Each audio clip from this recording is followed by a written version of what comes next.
Hey guys, this is boy Aman Agrawal और आज हम कर रहे होंगे क्लास 12th फिजिक्स का चैप्टर 2 का part 2 electrostatic potential and capacitance का आज पार्ट 2 हम कर रहे होंगे, जिसमें हम कवर करेंगे पोलराइजेशन क्या होता है, उसके बाद हम देखेंगे कैपेसिटर क्या होते हैं, कैपेसिटेंस क्या होती है, फिर हम डिफरेंट टाइप ऑफ कैपेसिटर्स के बारे में बात करेंगे, जैसे कि स्फेरिकल कैपेसिटर हो गया, पैरेलल प्लेट कैपेसिटर हो गया, डाइइलेक्ट्रिक क्या होता है, उससे क्या फर्क पड़ता है हमारे कैपेसिटेंस के ऊपर, सिलेंड्रिकल कैपेसिटर्स क्या होते हैं, कोसेंट्रिक स्फेरिकल कैपेसिटर्स क्या होते हैं। नाम शायद थोड़े कॉम्प्लेक्स लग रहे होंगे आपको, पर हमारी डे टू डे लाइफ में यार बहुत ज़्यादा इस्तेमाल हो रहे होते हैं। जैसे कि मान लो आपके रूम में एक एसी है या आपका टीवी का जो रिमोट है उसके अंदर जो सेल लगते हैं, हाँ जी, वो एक कैपेसिटर होते हैं। आपका जो पंखा होता है, आपका जो कूलर होता है, क्या आपने देखा है पंखे के ऊपर एक इतना सा एक सिलेंडर सा होता है सफ़ेद रंग का। सिमिलरली आपका कूलर में एक कंडेंसर होता है। इन सब के अंदर आपके कैपेसिटर होते हैं। आपके डे टू डे लाइफ में ये इस्तेमाल हो रहे होते हैं और इनको बोला जाता है एनर्जी स्टोरिंग डिवाइस। क्या बोला जाता है इन्हें? एनर्जी स्टोरिंग डिवाइस अथवा चार्ज स्टोरिंग डिवाइस, कि अपने अंदर ये चार्ज स्टोर कर लेते हैं और उसके बाद जब इनका इस्तेमाल करना होता है, जैसे सेल के अंदर ऑलरेडी चार्ज होता है, फिर हमें जब इस्तेमाल करना होता है हम इस्तेमाल करते जाते हैं, धीरे धीरे वो बैटरी डिस्चार्ज हो जाती है और ख़त्म हो जाती है। क्या हमें चीज़ समझ में आ रही है? बहुत बढ़िया। पैरेलल देयर दो चीज़ चल रही होंगी। एक तो ये मैंने इस लेक्चर के लिए स्पेसिफिकली काफ़ी सारी नोट्स एंड स्लाइड्स बनाई हैं, इनको हम देख रहे होंगे, ठीक है, ये आपके एक्सप्लेन करने के पर्पज़ के माध्यम से। दूसरे पेज पे यार आपके प्रॉपर नोट्स दे रखे हैं और ये वो नोट्स हैं जिन्हें करके आप अपना 70 में से 70 लेके आ सकते हो, और ये वो वीडियो सीरीज़ है जिन्हें करके आप अपने 70 में से 70 ला सकते हो। ठीक है, कुछ भी मिस नहीं हो रहा होगा। इससे ज़्यादा भी यार आपको कराया जा सकता है, पर फिर वो बोर्ड का नहीं होगा, वो फिर एनसीईआरटी से हम बियॉन्ड जा रहे होंगे। तो आपको कभी लगे कि भैया न्यूमेरिकल्स की और प्रैक्टिस कराओ, इतने की ही रिक्वायरमेंट है जितना मैं आपको करा रहा हूँ, इससे ज़्यादा हम करेंगे तो फिर हम नीट या फिर जेई की तरफ जा रहे होंगे। जब हम एडवांस की तैयारी कर रहे होते हैं तब हम बहुत सारे क्वेश्चन प्रैक्टिस करते हैं, तब हम थ्योरी पे इतना बिल्कुल ध्यान नहीं देते कि मैं आपको एक एक चीज़ सुंदर से लिख लिख के दिखाऊं। अब जैसे भी हम लिख रहे होंगे उसी प्रकार से आपको बोर्ड एग्जाम में लिखना है, उतना ही लिखना है। Board examination is not about completing syllabus, it is about कि 5 से 6 रिवीजन किसने मारे हैं, उसके बाद 8 से 10 सैंपल पेपर किसने प्रैक्टिस किए हैं, वो बच्चा अपना फुल नंबर लेके आ रहा होता है। सिर्फ आपको एनसीईआरटी किताब फॉलो करनी है। ये लेक्चर आपने देख लिए, उसके बाद आपको मैथ्स अपना इन्हीं को रिवाइज करना है और एनसीईआरटी की बैक एक्सरसाइज, सॉल्व्ड एग्जांपल्स, बस इसके बाहर नहीं जाना है आपको। ठीक है, ग्रेट। तो अब हम यार शुरुआत करते हैं। अब कैपेसिटर एंड कैपेसिटेंस है, ये 2020 में पूछा है, 19, 18, 17, 16, 15, 14, 13, भाई साहब बैक टू बैक ये सवाल आए जा रहे हैं। क्या होता है ये? एनर्जी स्टोरिंग डिवाइस क्यों बोलते हैं इसे, सब पे समझने की कोशिश करते हैं। पहली बात यार, जब भी मैं आपको कैपेसिटर बोलूँगा, ये 2 कंडक्टर से बना होता है। कंडक्टर हमें सबको पता है। कंडक्टर क्या होते हैं? जिसके अंदर लूज इलेक्ट्रॉन्स होते हैं। आपके इलेक्ट्रॉन्स हैं वो अवेलेबल होंगे, ईजिली मूवेबल होते हैं वो। तो ये हमारे 2 कंडक्टर्स इसके लिए चाहिए होते हैं। तो मैंने कहा okay, this is my conductor number 1 and this is my conductor number 2। अब ये जो दोनों कंडक्टर हैं ये सेपरेटेड होने चाहिए बाय एन इंसुलेटर। क्या हमें पता है वैक्यूम भी अपने आप में एक इंसुलेटर का काम करता है? तो ये देख रहे हो इन दोनों के बीच में गैप है, तो मैं बोल सकता हूँ yes, both conductors are separated by an insulator. अब इन दोनों के ऊपर इक्वल एंड ऑपोजिट चार्ज होना चाहिए। इक्वल एंड ऑपोजिट चार्ज का मतलब क्या है कि अगर इसके ऊपर प्लस क्यू चार्ज है तो इसके ऊपर माइनस क्यू चार्ज होना चाहिए। Equal but opposite. अब आप में से कुछ बच्चे बोल सकते हैं भैया ये इक्वल एंड ऑपोजिट चार्ज कहाँ से आता है? तो इसके अंदर मैं थोड़ा डीप डाइव आपको लेके जाना चाहूँगा, और आप में से काफ़ियों के अंदर ये भी प्रश्न आ रहा होगा कि भैया ये सेल जो होता है, ठीक है आपने बोल दिया ये अपने आप में कैपेसिटर है, पर सेल तो अपने आप में मुझे एक ही बॉडी दिखती है, इसमें तो 2 कंडक्टर मुझे कहीं से नहीं दिखाई दे रहे। मैंने कहा आपको दिखाई देंगे जैसे ही हम आगे जाएंगे। सेल अपने आप में एक सिलेंड्रिकल कैपेसिटर होता है। बेसिकली वो आपको बाहर से तो कुछ ऐसा दिखेगा, पर उसके अंदर एक और कंडक्टर होता है। तो ये 2 कंडक्टर होते हैं और डरने की बिल्कुल बात नहीं है, हम आगे इस चीज़ को पढ़ भी रहे होंगे, इसके सारे के सारे फॉर्मूले भी निकाल रहे होंगे। मैंने कहा ओके, अभी के लिए मैंने कोई भी रैंडम शेप कंडक्टर ले लिया, कोई भी रैंडम, मैंने एक 3 डायमेंशनल ऐसे आपका कंडक्टर बना दिया। अब इनिशियली मान लो इनके ऊपर कोई चार्ज नहीं था। मैंने कहा यार इस कंडक्टर के ऊपर भी 0 कूलम चार्ज है और इस कंडक्टर के ऊपर भी मान लेते हैं 0 कूलम चार्ज है। अब क्या मैं कंडक्टर नंबर 2 से कुछ डी क्यू चार्ज उठा के कंडक्टर नंबर 1 पे डाल सकता हूँ? मैंने कहा भैया हाँ, डालने को तो डाल सकते हो। कितना वर्क डन करना पड़ रहा होगा मुझे? मैंने कहा पार्ट 1 जब हमने पढ़ा था तो उसके अंदर यार हम ये देख रहे थे कि छोटा सा work done to move this d q charge from conductor 2 to conductor 1, this will be equal to nothing but delta V into d q. अब ये delta V into d q जो लिखा है मैंने, डेल्टा वी का मतलब क्या है यहाँ पे कि इन दोनों बॉडीज का पोटेंशियल डिफरेंस क्या है वो इनटू चार्ज डी क्यू मैंने मल्टीप्लाई कर दिया। अब मुझे बताओ, इनिशियली अगर इन दोनों पे 0 कूलम चार्ज है तो क्या मैं बोल सकता हूँ कि यार ओके ये तो बराबर चार्ज लेके बैठे हैं, इनका तो पोटेंशियल भी लगभग बराबर है। तो बेसिकली मेरे को इस शुरुआत का जो पहला सबसे छोटा चार्ज है डी क्यू, उसको राइट से लेफ्ट ले जाने में जो वर्क डन करना पड़ा होगा डैट विल बी 0। क्यों? क्योंकि delta V is 0 into d q is equal to 0। तो मैं बोल सकता हूँ इसको, अगर मैं डी क्यू 1 बोल दूँ मेरा पहला चार्ज, तो मेरा छोटा सा वर्क डन फर्स्ट टाइम वाला this will be equal to 0। तो अब इधर तो चार्ज आ गया यार डी क्यू 1, और इधर कितना चार्ज आ जाएगा? क्या मैं बोल सकता हूँ माइनस डी क्यू 1? अब सिमिलरली इसके बाद क्या मैं डी क्यू 2 चार्ज भी लेके जा सकता हूँ यहाँ से दूसरी तरफ? हाँ जी, लेके जा सकते हो। तब इसको ले जाने के लिए एक छोटा सा वर्क डन दोबारा करने का पड़ेगा जिसको dw2 बोल दूँ, which will be equal to delta V into d q 2। अब मुझे बताओ, क्योंकि अब यहाँ पे पॉजिटिव डी क्यू 1 चार्ज है और इधर नेगेटिव डी क्यू 1 चार्ज है, तो अब यहाँ पे यार कुछ डेल्टा वी जनरेट हो गया होगा, क्योंकि अब चार्ज अलग अलग हैं तो इनके बीच में कुछ पोटेंशियल डिफरेंस क्रिएट हो चुका होगा। तो मैं बोल सकता हूँ हाँ यार, इस बार कुछ वर्क डन करना पड़ेगा, क्योंकि मेरे वर्क डन का फॉर्मूला क्या होता था? पोटेंशियल डिफरेंस इनटू जो भी मेरा चार्ज है। अब ऐसे कर करके क्या मैं बोल सकता हूँ, अब इस तरफ प्लस डी क्यू 2 चार्ज हो गया, इस तरफ माइनस डी क्यू 2 चार्ज हो गया, और ऐसे आप करते जाओ डी क्यू और भेजते जाओ। तो क्या मैं बोल सकता हूँ इवेंचुअली एक ऐसी स्टेज आ जाएगी जब इसके ऊपर तो प्लस क्यू चार्ज आ जाएगा और इसके ऊपर माइनस क्यू चार्ज आ जाएगा। क्या ये बात आपको समझ में आ रही है? हाँ जी, आ रही है। और क्या मैं बोल सकता हूँ ये करते करते मुझे काफ़ी सारा वर्क डन करना पड़ चुका होगा, बहुत बढ़िया। और पार्ट 1 के अंदर मैंने आपको बताया था कि यार जब भी हम वर्क डन करते हैं, जैसे कि मेरा पेन नीचे गिरा हुआ है ज़मीन पे और मैं वर्क करता हूँ उस पेन को उठा के अपनी हथेली में रखने में, तो वो सारा वर्क मेरा पोटेंशियल एनर्जी में कन्वर्ट हो जाता था। जैसे यहाँ पे ग्रेविटेशनल पोटेंशियल एनर्जी में मैं नीचे गिराऊंगा तो ये पोटेंशियल एनर्जी काइनेटिक एनर्जी में कन्वर्ट हो जाती थी और एकदम से आवाज़ आती थी आपको। उसी प्रकार से यहाँ पे जो मैंने वर्क डन किया है ये मेरा इलेक्ट्रिकल एनर्जी की तरह स्टोर हो जाता है इन कंडक्टर के अंदर। क्या हो जाता है? स्टोर हो जाता है। तो मैं बोल सकता हूँ जितना भी मैंने वर्क डन किया है ये प्लस आगे इस प्रकार के और जितने भी मैंने छोटे छोटे डी क्यू के लिए किया है, दैट कंप्लीट वर्क डन वो आपका as a potential energy store हो जाएगा इस पूरे सिस्टम के अंदर। चीज समझ में आई? और उस एनर्जी को हम फिर बाद में इस्तेमाल कर रहे होते हैं। आपको शायद थोड़ा थोड़ा आइडिया भी लगना स्टार्ट हुआ और चैप्टर अभी जस्ट ये पार्ट 2 शुरुआत हुई है। अब मैं आपको कुछ यार यहाँ पे डेफिनेशंस इसकी दिखा देता हूँ जो हमारी एनसीईआरटी में लिखी हुई हैं। कैपेसिटर क्या है?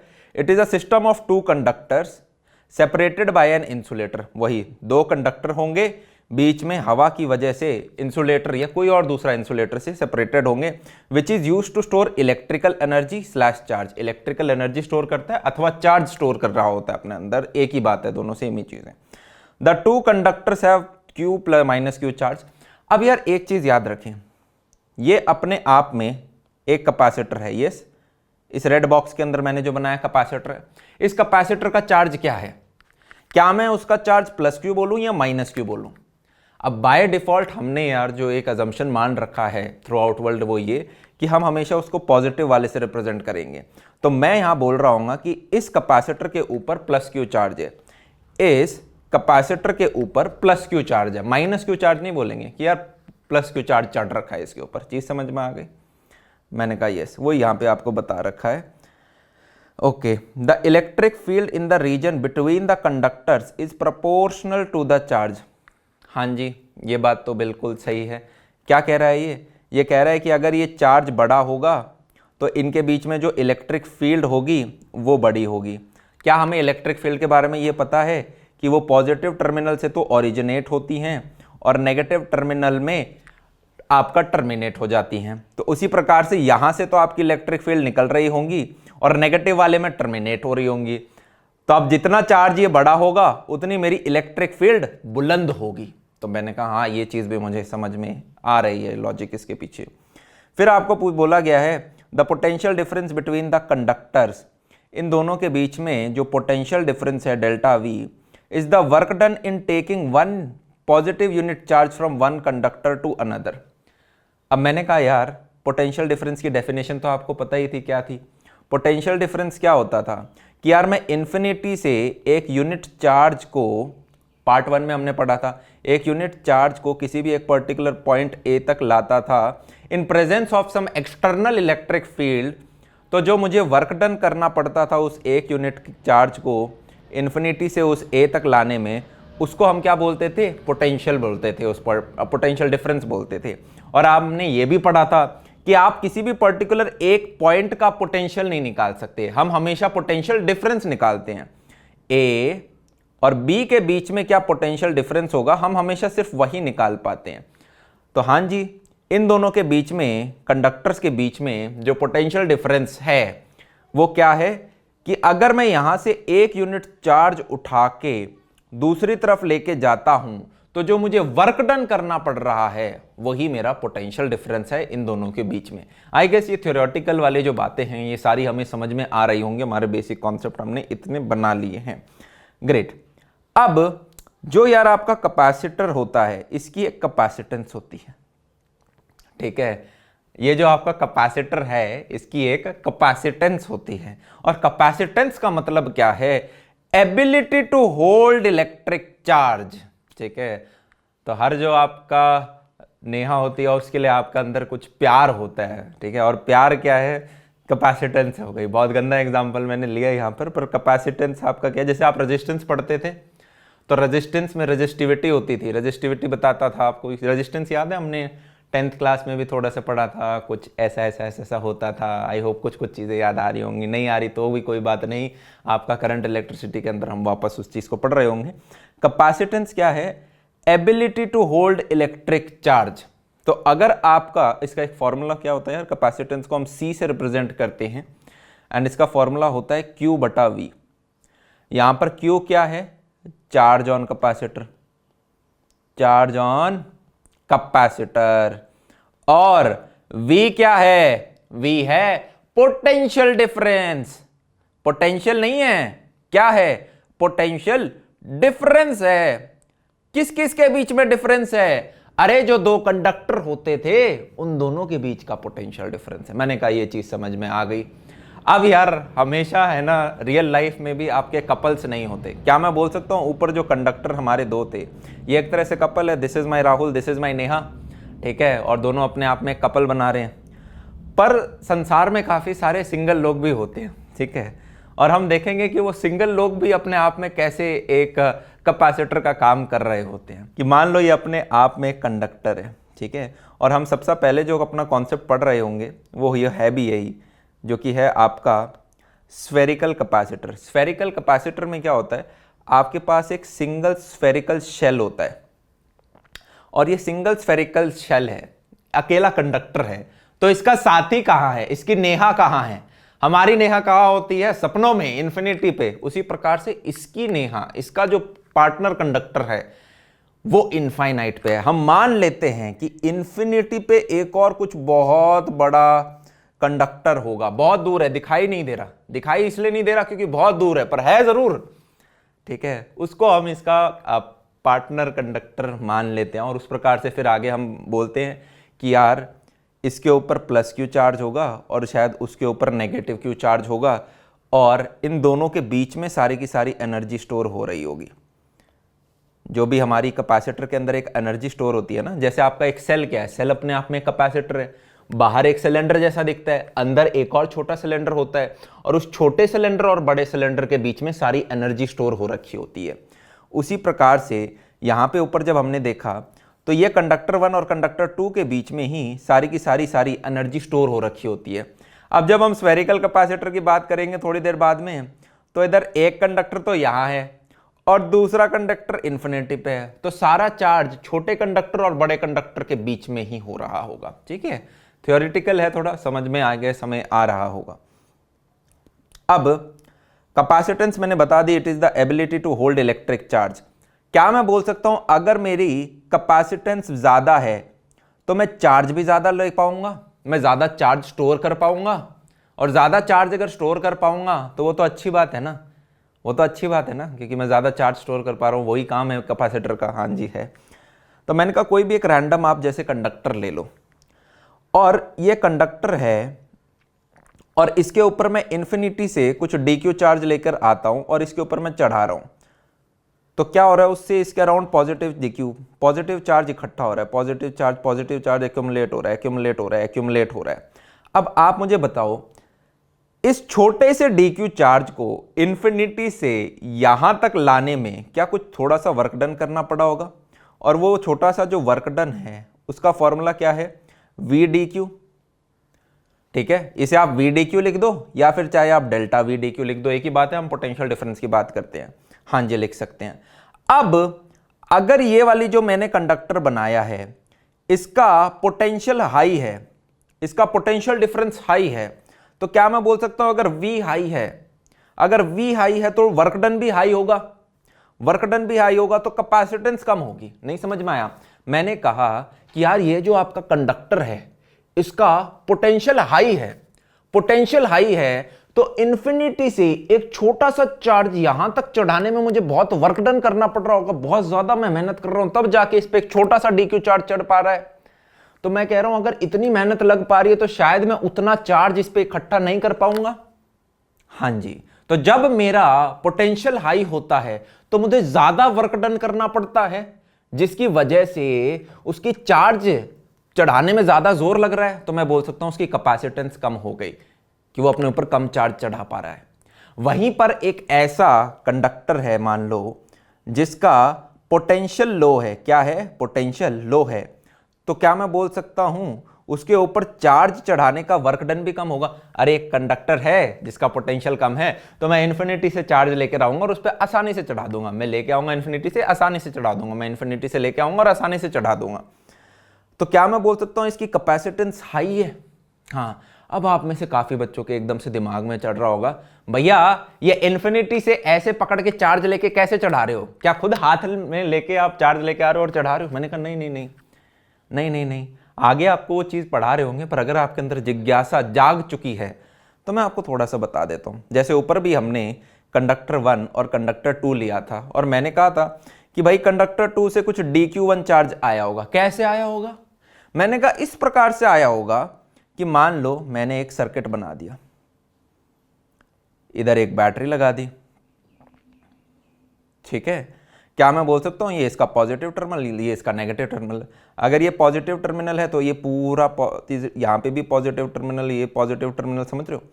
तब होगा क्या, इस पॉजिटिव टर्मिनल को देख के इस कंडक्टर के जो इलेक्ट्रॉन होंगे वो क्या बोलेंगे, आजा आजा, ठीक है भाई हम तो चले जाते हैं, तो ये इलेक्ट्रॉन उठ के इस तरफ आने लग जाएंगे, ठीक है, और ये ऐसे फ्लो होने लग जाएंगे।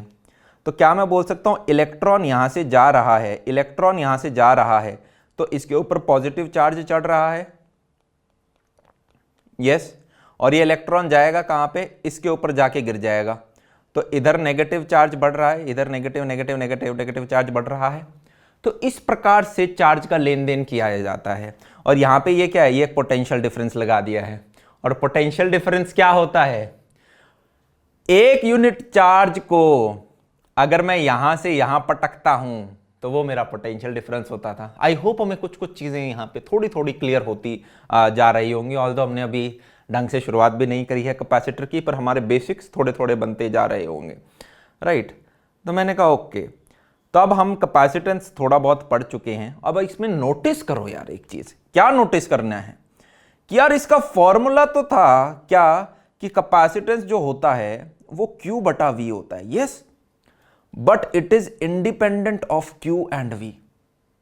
क्या बात कर रहे हो भैया, अभी तो आपने बोला Q और V के ऊपर ही डिपेंडेंट है, फॉर्मूला में ही आपने लिख दिया C is equal to Q बटा V, तो Q और V दोनों पे डिपेंडेंट होगा ना। मैंने कहा नहीं है नहीं है नहीं है नहीं है नहीं है, इसको यार कुछ आप उस प्रकार से समझ सकते हो, जैसे अगर आपने जब रेजिस्टेंस पढ़ा था, ओम्स लॉ आपने पढ़ा था, तो हमारा R is equal to V upon I आया था, जहां पे I आपका करंट होता था, याद आ रहा है आपको।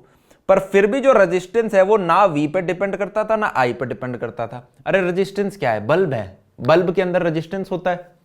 अब चाहे आप उसमें से बिजली पास करो, ज्यादा करो, कम करो या ना करो, उस बल्ब का रेजिस्टेंस तो उतना ही रहता है, वो तो डिपेंड नहीं करता, ना I पे करता है ना V पे करता है। उसी प्रकार से किसी भी बॉडी की कैपेसिटेंस, कैपेसिटेंस मतलब चार्ज कितना वो स्टोर कर सकता है अपने अंदर, वो इररिस्पेक्टिव होता है कि उसकी Q की वैल्यू क्या है और V की वैल्यू क्या है। तो भैया फिर किस चीज पे डिपेंड करता है?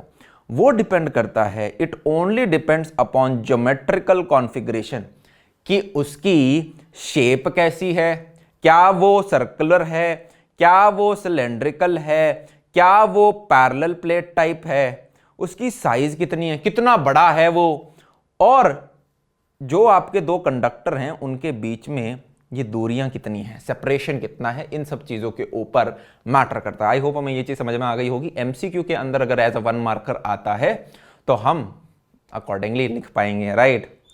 ग्रेट। तो धीरे धीरे आप सभी लोगों के साथ यार मैं कंफर्टेबल होता जाऊंगा इस प्लेटफॉर्म पे। अभी तक जब भी मैं पढ़ाता था तो हमेशा एक आगे लाइव ऑडियंस होती थी, तो बच्चों के ही बात कर करके ही कभी उनसे ही मजाक, हंसी मजाक हुआ करता था। अब मैं अभी जब बात कर रहा हूँ तो आगे एक कैमरे साहब हैं और इन कैमरा साहब से बात हो रही है। पर मैं नोटिस कर रहा हूँ कि जैसे जैसे 3rd 4th 5th लेक्चर आ रहा है, इस कैमरे के साथ भी कंफर्टेबल होया और जा रहा है। मैं एज्यूम कर रहा हूँ कि यहाँ पे बहुत सारे बच्चे कैमरा के अंदर बैठे हैं और मैं उनसे बातचीत कर रहा हूँ। तो जैसे जैसे और लेक्चर आएंगे आपको वही ओरिजिनल अमन दत्तरवाल मिलेगा जो आपको पहले मिला करते थे। क्योंकि एक बच्चे ने कहा कि भैया आप पहले करते थे कि अरे ये क्या क्वेश्चन सॉल्व किया, एक चप्पल फेंक के मारूंगा, या फिर आप ऑल लो क्वेश्चन हुआ नहीं मेरे बच्चे से।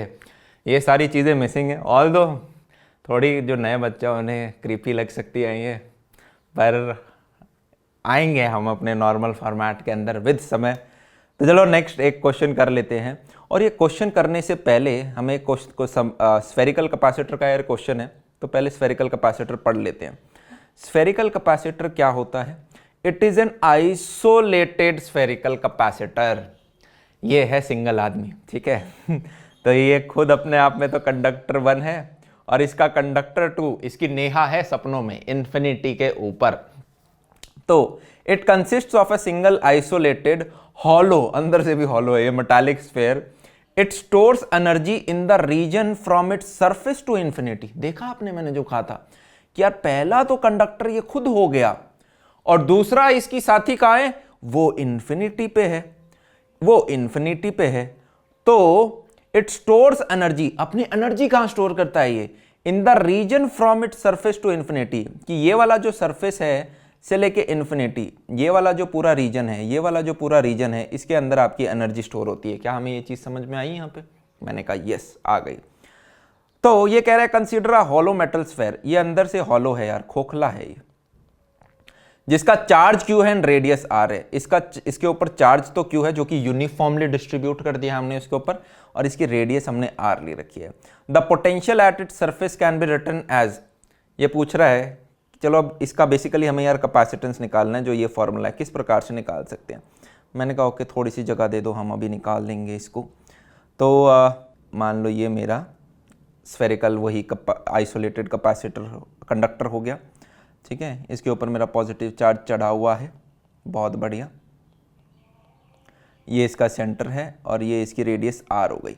अब मुझे बताओ, जब भी एक हॉलो स्फेरिकल शेल होता था, चैप्टर नंबर 1 में हमने पढ़ा था, ठीक है, कि उसकी इलेक्ट्रिक फील्ड इंटेंसिटी कितनी होती है।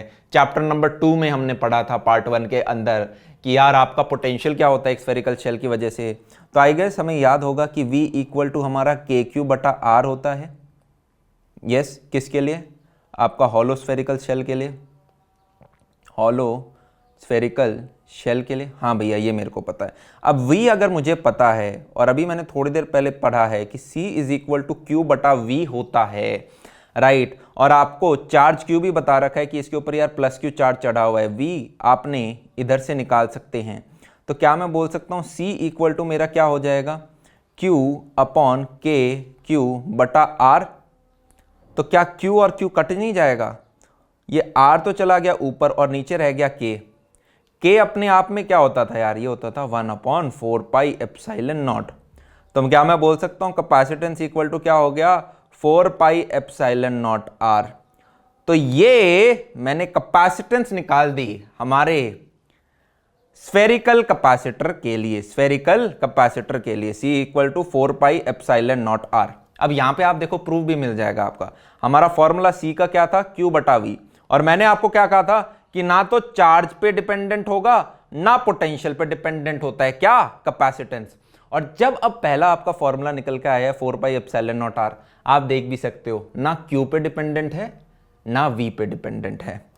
अब किस चीज पे डिपेंडेंट है? सिर्फ R पे डिपेंडेंट है। देख रहे हो R आपका क्या डिसाइड करता है? क्या मैं बोल सकता हूं आपकी साइज कितनी होगी वो डिसाइड कर रहा है। साथ में आपका एप्सिलॉन नॉट पे डिपेंड करता है। एप्सिलॉन नॉट क्या था? परमिटिविटी। ठीक है, वैक्यूम, तो वैक्यूम के अंदर यार हमारी परमिटिविटी एप्सिलॉन नॉट है। अगर कोई दूसरा मीडियम होता तो ये एप्सिलॉन नॉट की जगह कुछ और आ रहा होता। तो बस ये C is only dependent on R and epsilon not, ये चीज भी हमें समझ में आ गई। अगर MCQ में पूछा जाता है कि बताओ भाई स्फेरिकल जो आपका कैपेसिटर है वो उसकी कैपेसिटेंस किस किस चीज के ऊपर डिपेंडेंट है, आपसे 4 ऑप्शन पूछ लिए, सही वाला आप अब टिक कर सकते हैं। आगे जनाब हम चलते हैं, और ये यार अब आपके कॉन्सेंट्रिक स्फेरिकल कैपेसिटर हैं। ठीक है, फिर सिमिलरली आपका सिलेंड्रिकल कैपेसिटर भी है जो कि आपके रिमोट वगैरह में इस्तेमाल होता है। इन दोनों को मैं आखिर में कराऊंगा आपको, पहले मैं दूसरी चीज़ें कराऊंगा। पहले तो एक छोटा सा MCQ ही कर ले, 1 मार्कर कर लेते हैं। 1 मार्कर भी नहीं है, ये कुछ भी नहीं है, ये बहुत लल्लू क्वेश्चन है। If R is equal to 5 metre, आपको एक स्फेरिकल कैपेसिटर दे दिया है, आइसोलेटेड स्फेरिकल कैपेसिटर, उसकी रेडियस आपको 5 दे दी। बताओ इसकी कैपेसिटेंस क्या होगी? मैंने कहा लल्लू form C equal to 4πε0 R हमारा होता था।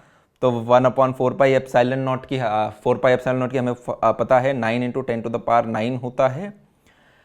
रेडियस आपका 5 है, तो इतना मेरा फैरेड हो गया है। अच्छा, फैरेड से याद है आपको SI यूनिट तो शायद मैं बताना ही भूल गया था ऊपर जब मैंने कैपेसिटेंस आपको पढ़ाया था। यार ये जो हमारी कैपेसिटेंस होता है इसका SI यूनिट क्या होता है? फैरेड। क्या होता है इसका SI यूनिट?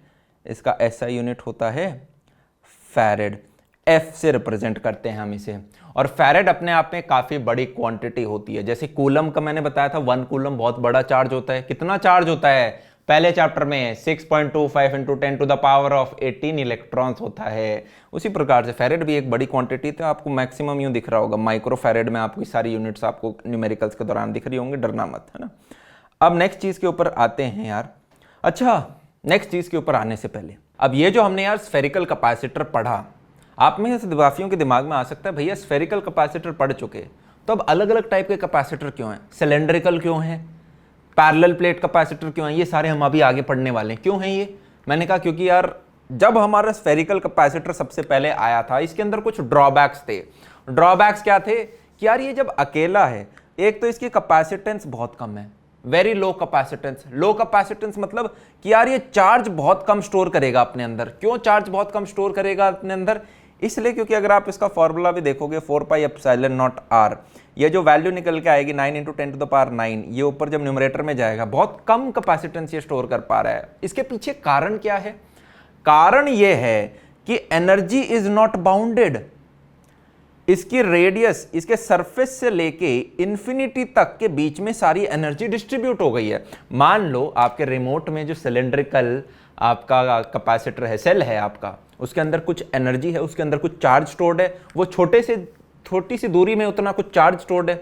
अब उसी सेल का चार्ज अगर मैं उसके सेल के सरफेस से इन्फिनिटी तक ऐसे संसार में बांट दूं कि यार ये छोटा सा चार्ज था, ये पूरे यूनिवर्स में बांट देते हैं, तो आप क्या देख रहे हो? वो चार्ज बाउंडेड नहीं है, तो कैपेसिटेंस बड़ा कम हो गया, मैं इस्तेमाल नहीं कर सकता उसे, बिखरा पड़ा है वो हर जगह। चीज हमें समझ में आई? आई होप हम फील कर पा रहे होंगे। ठीक है, एक जो रिमोट का सेल था उसके अंदर तो जो चार्ज है वो डिफाइंड है, उस सेल के अंदर ही सारा का सारा चार्ज है। तो मेरे को जैसे ही इस्तेमाल की जरूरत पड़ती है मैं एकदम से रिमोट के अंदर लगाता हूं, या मेरा काम हो गया, एकदम से चार्ज मुझे मिल रहा है। पर इस स्फेरिकल कैपेसिटर के केस में तो इसके सरफेस से लेके इन्फिनिटी के बीच में वही छोटा सा चार्ज स्प्रेड हो गया। अब वो इस्तेमाल करने योग्य ही नहीं है। मतलब मुझे अगर खाना खाना है तो मैं एक थाली में ही सारा खाना रखूंगा ना। पता चला मेरी जो रोटी है उसके छोटे छोटे टुकड़े करके पूरी दिल्ली में बिछा दिया गया है, तो अब मैं वो खाना कैसे खाऊंगा जब मुझे भूख लगेगी। आई होप आपको वो कॉन्सेप्ट समझ में आ रहा होगा। नेक्स्ट चीज के ऊपर चलते हैं। इसी से यार हमारे आए पैरेलल प्लेट कैपेसिटर्स। क्या आए हमारे पैरेलल प्लेट कैपेसिटर। क्या होता है इसके अंदर? दोबारा दो कंडक्टर होंगे, एक जिसके ऊपर पॉजिटिव चार्ज होगा, एक जिसके ऊपर नेगेटिव चार्ज होगा। अब ये अपने आप में कुछ प्लेट होती हैं, ये प्लेट हैं, ऐसी प्लेट्स ही हैं, ठीक है, ये प्लेट हो गई। इन दोनों के बीच में कुछ सेपरेशन होता है डी, जो कि बहुत कम होता है। ये दोनों प्लेट जो होती हैं ये बहुत पास होती हैं एक दूसरे के बीच का जो सेपरेशन है डी वो बहुत कम होता है। अब ये जो दोनों प्लेट हैं इनका एरिया सेम रखा जाता है, एरिया सेम रखा जाता है। अब एरिया सेम क्यों रखा जाता है आप पूछ सकते हैं, भैया मैं क्या छोटी बड़ी नहीं रख सकता? रखने को रख सकते हो, पर हमारा मेन कॉन्सेप्ट ये होता है कि यार इसके ऊपर अगर प्लस क्यू चार्ज है, इसके ऊपर अगर माइनस क्यू चार्ज है, तो इस पूरे के ऊपर जो चार्ज डेंसिटी हो, सरफेस चार्ज डेंसिटी हो, और इस प्लेट के ऊपर जो माइनस सरफेस चार्ज डेंसिटी हो, इनका मैग्नीट्यूड बराबर हो। समझ में आ रहा है? सरफेस चार्ज डेंसिटी का फॉर्मूला होता है Q/A। अब दोनों का एरिया अगर सेम होगा तभी तो सरफेस चार्ज डेंसिटी भी दोनों तरफ सेम होगी, और सेम होगी तो हमें सहायता मिल रही होगी, अभी हम आगे देख रहे होंगे। अब जनाब D इज वेरी स्मॉल, पहला हमें यह पता चल गया। और दूसरा लार्ज प्लेन कंडक्टिंग प्लेट्स, ये जो प्लेट होती हैं ये बहुत बड़ी बड़ी होती हैं, इनफाइनाइट बोलते हैं इन्हें कि यार इनफाइनाइट प्लेट्स हैं। अब आप बोलोगे भैया इनफाइनाइट प्लेट्स तो कुछ होता ही नहीं। होता है, देखो यार सब कुछ है ना बहुत रिलेटिव होता है। रिलेटिव इन द सेंस कि मान लो मैं अपने आप में एक बैक्टीरिया हूँ, यहाँ पे एक बैक्टीरिया है, ठीक है, और ये मेरा हाथ अपने आप में एक प्लेट की तरह काम कर रहा है। अब वो बैक्टीरिया अगर यहाँ पर आ जाए, यहाँ पर आ जाए और उसके बाद इस हाथ को देखे, तो क्या मैं बोल सकता हूँ उसे इनफाइनाइट लगेगा कि अरे यार इतना बड़ा हाथ, इतनी बड़ी प्लेट, ठीक है। और सिमिलरली दूसरी तरफ भी मैं ये प्लेट लिया हूँ और बैक्टीरिया इन दोनों के बीच में है, तो वो क्या करेगा, अरे इतनी बड़ी प्लेट है भाई, दोनों कितनी बड़ी बड़ी, और बीच का सेपरेशन बहुत कम है। ये समझ में आ रही होगी हमें, राइट, ग्रेट। तो अब कैपेसिटेंस ऑफ अ कैपेसिटर निकालने की हमें बेसिक फॉर्मूला पता है क्या, C is equal to Q/Δ V। आप बोलोगे भैया ये फॉर्मूला बदल दिया आपने, अभी थोड़ी देर पहले बोला C is equal to Q/V है, अब आपने डेल्टा V कैसे बोल दिया? मैंने कहा जब मैंने V भी लगाया था तो V क्या होता है, पोटेंशियल नहीं होता। V is always potential difference, क्योंकि एब्सोल्यूट तो आप निकाल ही नहीं सकते। और ये जो डेल्टा V है it is the potential difference between the plates, कि यार इस प्लेट और दूसरी वाली प्लेट के बीच में पोटेंशियल डिफरेंस कितना है। इनफैक्ट जब हम स्फेरिकल कैपेसिटर भी पढ़ रहे थे जिसमें वो अकेला कंडक्टर था, तो अब भी आप पूछ सकते हो कि भैया जब हमने V निकाला, हाँ वो जो V निकाला वो अपने आप में डेल्टा V था, जहां पे इसके सरफेस पे जो पोटेंशियल है कितना था, KQ/R, उसको मैंने सब्ट्रैक्ट किया था इन्फिनिटी पे जो इसका नेहा वाली कंडक्टर थी उससे, पर इन्फिनिटी पे मेरा पोटेंशियल 0 होता है। तो एक तरह से मैंने V माइनस V इन्फिनिटी जब किया था तो वो मेरा V ही निकल गया, क्योंकि V इन्फिनिटी तो 0 था मेरा। चीज समझ में आ रही है? जस्ट इनकेस किसी का डाउट आए कि भैया हमने स्फेरिकल कैपेसिटर में क्यों नहीं किया, हमने स्फेरिकल कैपेसिटर में भी डेल्टा V ही निकाला है, पर जो दूसरा कंडक्टर है वो तो इनफाइनाइट पे बैठा है, तो उसका तो पोटेंशियल 0 है, क्योंकि इनफाइनाइट पे तो हमने मान रखा है कि भाई इनफाइनाइट पे तो पोटेंशियल एनर्जी भी 0 है और आपका पोटेंशियल भी अपना 0 है। ये ठीक है, ये हमने एक तरह से अपनी बेस लाइन बना रखी है। जैसे कोऑर्डिनेट बनाते हैं हम यार कि एक पॉइंट का हम ओरिजिन बना लेते हैं, उसके अकॉर्डिंगली आपका कोऑर्डिनेट जो एक्सिस होता है वो आप कहीं पे भी बना सकते हो यूनिवर्स में, आप वहाँ पे बना सकते हो, आप इधर बना सकते हो, इधर बना सकते हो, जो ऑब्जर्वर है उसके रिस्पेक्टिव में बनती है वो चीज़। तो इसी प्रकार से हमने इनफाइनाइट जो है उसको बोल रखा है कि यार वहाँ पे 0 है, तो हमारे वाले इस एरिया पे बताओ क्या होगा। ठीक है, आई होप हमें कुछ कुछ चीज़ें समझ में आ रही होंगी। तो आगे चलते हैं। अब वही जो प्लेट है यार, उनको मैं बार बार अब इतना सुंदर डायग्राम बनाएंगे तो क्या है कि समय लगेगा, तो मैंने उसको इस प्रकार से रिप्रेजेंट किया। ठीक है, ये मेरी प्लेट नंबर 1 है और ये मेरी प्लेट नंबर 2 है। अब एक के ऊपर तो क्या होगा, पॉजिटिव चार्ज, एक के ऊपर होगा -Q चार्ज। अब मुझे बताओ, दोबारा जाओ चैप्टर नंबर 1 में, और चैप्टर नंबर 1 में जब आप जाओगे तो इलेक्ट्रिक फील्ड इंटेंसिटी पढ़ा था नहीं पढ़ा था? पढ़ा था। अब electric field intensity due to a infinite plane sheet पढ़ा था आपने कि एक इनफाइनाइट प्लेन शीट होगी, एक इनफाइनाइट प्लेन शीट होगी तो उसमें से इलेक्ट्रिक फील्ड कितनी निकलती थी? याद आ रहा है? सिग्मा बाय 2 एप्सिलॉन नॉट निकलती थी। यस और नो? सॉरी ये तो नेगेटिव है ना, तो इसके तो अंदर जाएगा। गलती हो गई बच्चों, गलती हो गई। तो इसके अंदर सिग्मा बाय 2 एप्सिलॉन नॉट, इस तरफ से भी सिग्मा बाय 2 एप्सिलॉन नॉट जा रहा होगा। ये वाली पॉजिटिव है तो इसमें से सिग्मा बाय 2 एप्सिलॉन नॉट बाहर की तरफ निकलेगा और इस तरफ भी सिग्मा बाय 2 एप्सिलॉन नॉट बाहर की तरफ निकलेगा। और हमने ये भी कहा था कि अरे यार यूनिफॉर्म लाइंस बनती हैं कि मतलब इनफाइनाइट तक जाएंगी। क्यों? क्योंकि सिग्मा बाय 2 एप्सिलॉन नॉट है, किसी आर वगैरह पे तो डिपेंडेंट है ही नहीं। यहां पर और 10 किलोमीटर दूर दोनों जगह सेम इलेक्ट्रिक फील्ड इंटेंसिटी होगी, आपकी पैरेलल लाइंस निकल रही होंगी। याद आ रहा है हमें? मैंने कहा हाँ याद आ रहा है। तो अब ये जो दोनों प्लेट हैं, plate number 1 end plate number 2, एक बार में एक प्लेट को देखते हैं। पहले क्या हम प्लेट नंबर 1 को देख लें? प्लेट नंबर 1 से जो इलेक्ट्रिक फील्ड लाइन निकल रही हैं उनको मैंने ब्लू कलर में बनाया है। ये वाली दिख रही है ब्लू कलर। अब पॉजिटिव चार्ज है तो इसकी वजह से बाहर निकल रही होंगी ये इलेक्ट्रिक फील्ड लाइंस और ऐसे ऐसे आगे तक भी जाती जाएंगी। आप कहोगे अरे भैया ये दूसरी बीच में प्लेट आ गई तो इसकी वजह से रुक नहीं जाएगी? नहीं रुकेगी, ठीक है, इसके थ्रू निकल जाएगी और आगे भी इलेक्ट्रिक फील्ड ऐसे जा रही होगी। क्यों जा रही होगी ये हम आगे पढ़ेंगे थोड़ी देर चैप्टर में, जब हम डाइलेक्ट्रिक कर रहे होंगे तो आप देखना कि कंडक्टर का डाइलेक्ट्रिक क्या होता है। अगर पिछले 10 शब्द ऊपर से चले गए थे तो डरना मत, ठीक है, कोई बात नहीं। तो मैंने कहा ओके ये प्लेट है, इसकी वजह से यहाँ पर मेरा ये जा रहा है इलेक्ट्रिक फील्ड और ये वाली ब्लू वाली इलेक्ट्रिक फील्ड भी जा रही है। अच्छा इन दोनों का मैग्नीट्यूड बताओ कितना है? क्या मैं बोल सकता हूँ ये भी सिग्मा बाय 2 एप्सिलॉन नॉट है और ये भी सिग्मा बाय 2 एप्सिलॉन नॉट है। इसी प्रकार से मैंने अच्छा सा पिक्टोरियल रिप्रेजेंटेशन कर दिया। ये जो जा रही है ये आगे तक ऐसे जाए जा रही है, इन्फिनिटी तक जा रही है और ये वाली भी इन्फिनिटी तक जा रही है। यस, मैंने कहा बहुत बढ़िया। अब जो माइनस क्यू वाली मेरी जो सेकंड प्लेट है जिसपे माइनस क्यू चार्ज है, मैंने कहा इसकी वजह से जो इलेक्ट्रिक फील्ड लाइन बन रही हैं उन्हें मैं ऑरेंज कलर में बनाऊंगा क्योंकि नेगेटिव है तो अंदर की तरफ आएंगी इलेक्ट्रिक फील्ड लाइंस। मैंने कहा ग्रेट, तो ये इन्फिनिटी से यूनिफॉर्म इलेक्ट्रिक फील्ड लाइंस इसके अंदर घुस रही हैं, इसके अंदर घुस रही हैं। सिमिलरली दूसरी तरफ से इन्फिनिटी से ये यूनिफॉर्म इलेक्ट्रिक फील्ड लाइंस इसके परपेंडिकुलरली अंदर घुस रही हैं, इसके अंदर घुस रही हैं। इनका मैग्नीट्यूड कितना है? इसका भी सिग्मा बाय 2 एप्सिलॉन नॉट है, इसका भी सिग्मा बाय 2 एप्सिलॉन नॉट है। बेसिकली क्या मैं कह सकता हूं, हर जो एरो है चाहे ब्लू कलर की हो चाहे ऑरेंज कलर की हो, उसका सिग्मा बाय 2 एप्सिलॉन नॉट है मैग्नीट्यूड इलेक्ट्रिक फील्ड का। अब 3 रीजन में मैं इसको डिवाइड करूंगा, region number A, region number B and region number C. अब ये जो रीजन नंबर ए है जो यहां से यहां तक है, दोनों प्लेट्स के लेफ्ट साइड वाला रीजन, क्या आप देख सकते हो ब्लू वाली इलेक्ट्रिक फील्ड लाइंस तो लेफ्ट में जा रही हैं, ऑरेंज वाली राइट में जा रही हैं, तो ये दोनों कट जाएंगी तो नेट मेरे पास क्या बचेगा? 0। अरे 0 इलेक्ट्रिक फील्ड इंटेंसिटी बची। अरे हाँ या ना?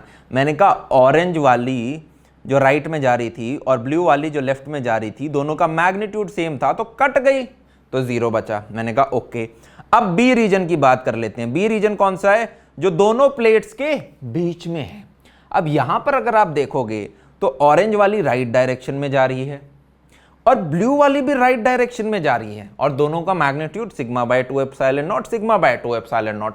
तो दोनों का जब मैं जोड़ दूंगा तो क्या आ गया मेरे पास? Sigma by epsilon naught. कि नेट दोनों की वजह से, प्लेट की वजह से, पहली वाली प्लेट की वजह से इस तरफ जा रहा है, दूसरी वाली प्लेट की तरफ से इस तरफ बुला रहा है, तो दोनों को जोड़ दूंगा। फिर मेरा सी रीजन आ गया। सी रीजन है मेरा ये वाला रीजन। अब इसके अंदर आप देखोगे तो ऑरेंज वाली तो जा रही है लेफ्ट में, ब्लू वाली जा रही है राइट में, इन दोनों में बात बन नहीं रही तो इन दोनों ने एक दूसरे को काट दिया, 0 बन गया, जिंदगी आसान हो गई कि ओके दोनों प्लेट के लेफ्ट वाली साइड में 0, दोनों प्लेट के राइट वाली साइड में 0 और दोनों प्लेट के बीच में पॉजिटिव से नेगेटिव की तरफ सिग्मा बाय एप्सिलॉन नॉट, जो कि हमने यहां पे लिख रखा है। आसान?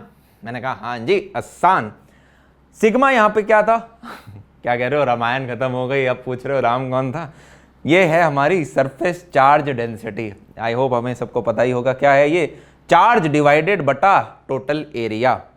अब जो ई है मेरा, क्या मैं बोल सकता हूं मेरी जो इलेक्ट्रिक फील्ड है वो सिग्मा बाई एप्सिलॉन नॉट है? अभी अभी थोड़ी देर पहले निकाला था इसको हमने।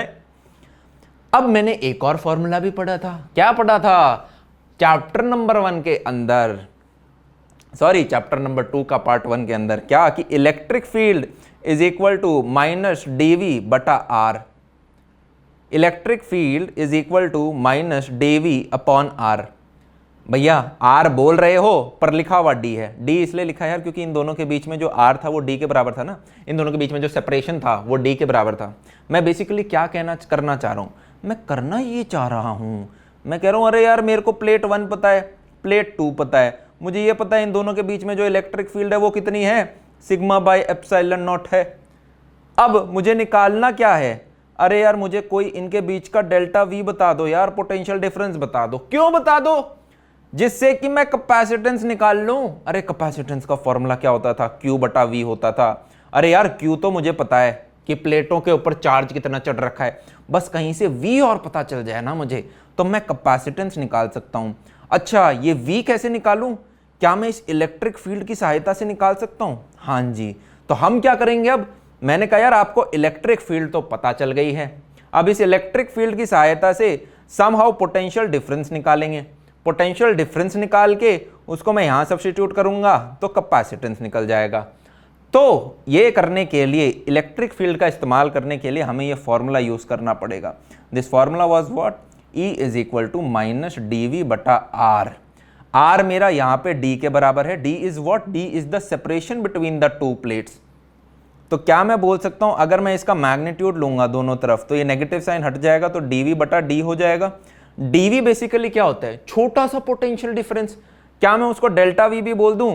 क्योंकि यहाँ छोटे वोटे की बात तो हो नहीं रही, यहाँ पे तो पूरा हम जानना चाहते हैं इन दोनों प्लेट के बीच में भाई पोटेंशियल डिफरेंस निकालो। तो डेल्टा वी बटा डी, तो डेल्टा वी इक्वल टू मेरा क्या हो जाएगा भाई? E तो था ही और D को उस तरफ और फेंक दो तो मेरा ED बन जाएगा।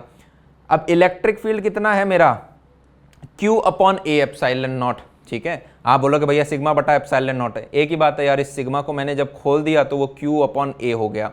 ठीक है, एप्सिलॉन नॉट आपका था ही, तो मैंने कहा ओके देखो Q upon A epsilon not और ये D आपने मल्टीप्लाई कर दिया तो ये मेरा डेल्टा V निकल के आ गया, पोटेंशियल डिफरेंस। हाँ भैया आ गया।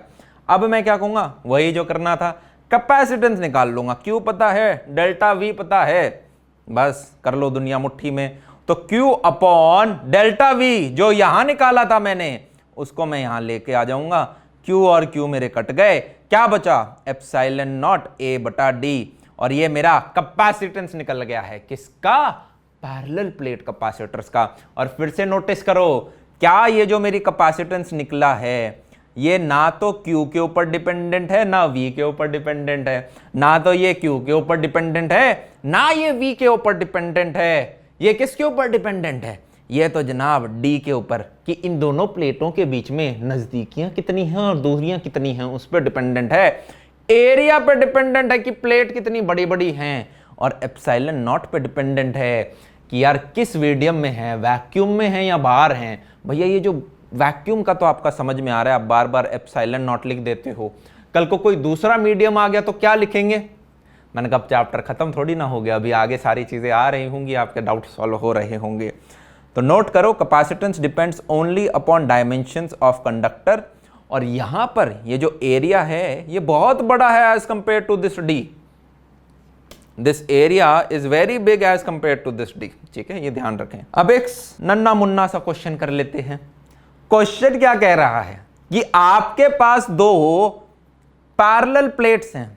ठीक है, एक पैरेलल प्लेट कैपेसिटर है जिसकी ये वाली साइड A है, जिसकी ये वाली साइड B है, और जिनके बीच की दूरियां कितनी हैं? C हैं। तो बताओ इसकी कैपेसिटेंस कितनी होगी? मैंने कहा जी ये तो बहुत आसान है, अभी हमने देखा capacitance equal to epsilon naught A बटा D।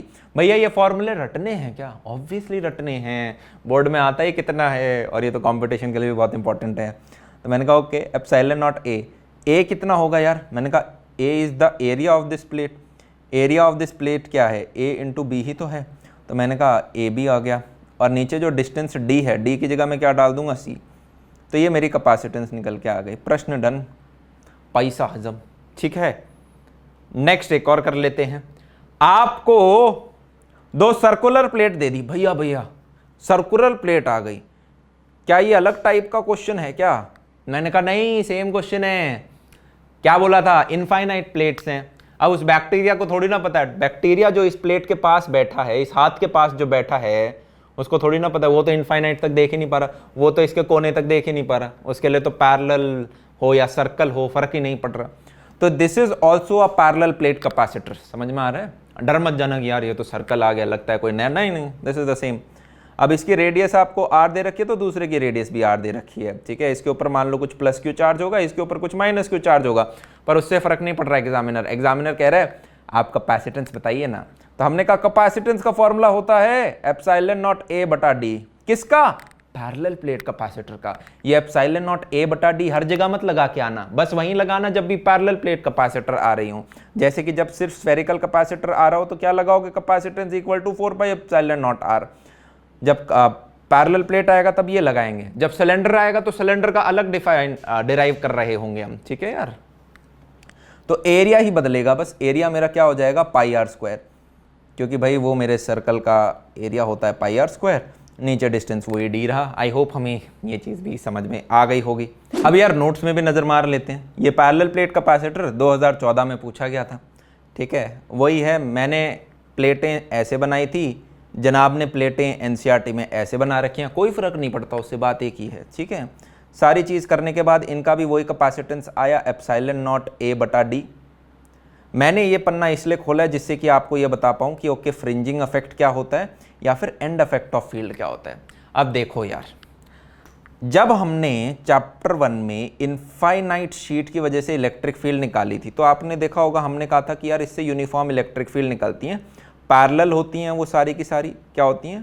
पैरेलल, इस तरफ निकल रही हैं, ऐसी दूसरी तरफ भी निकल रही हैं, और इन दोनों की सबके बीच में इक्वी डिस्टेंस होता है। Yes, great.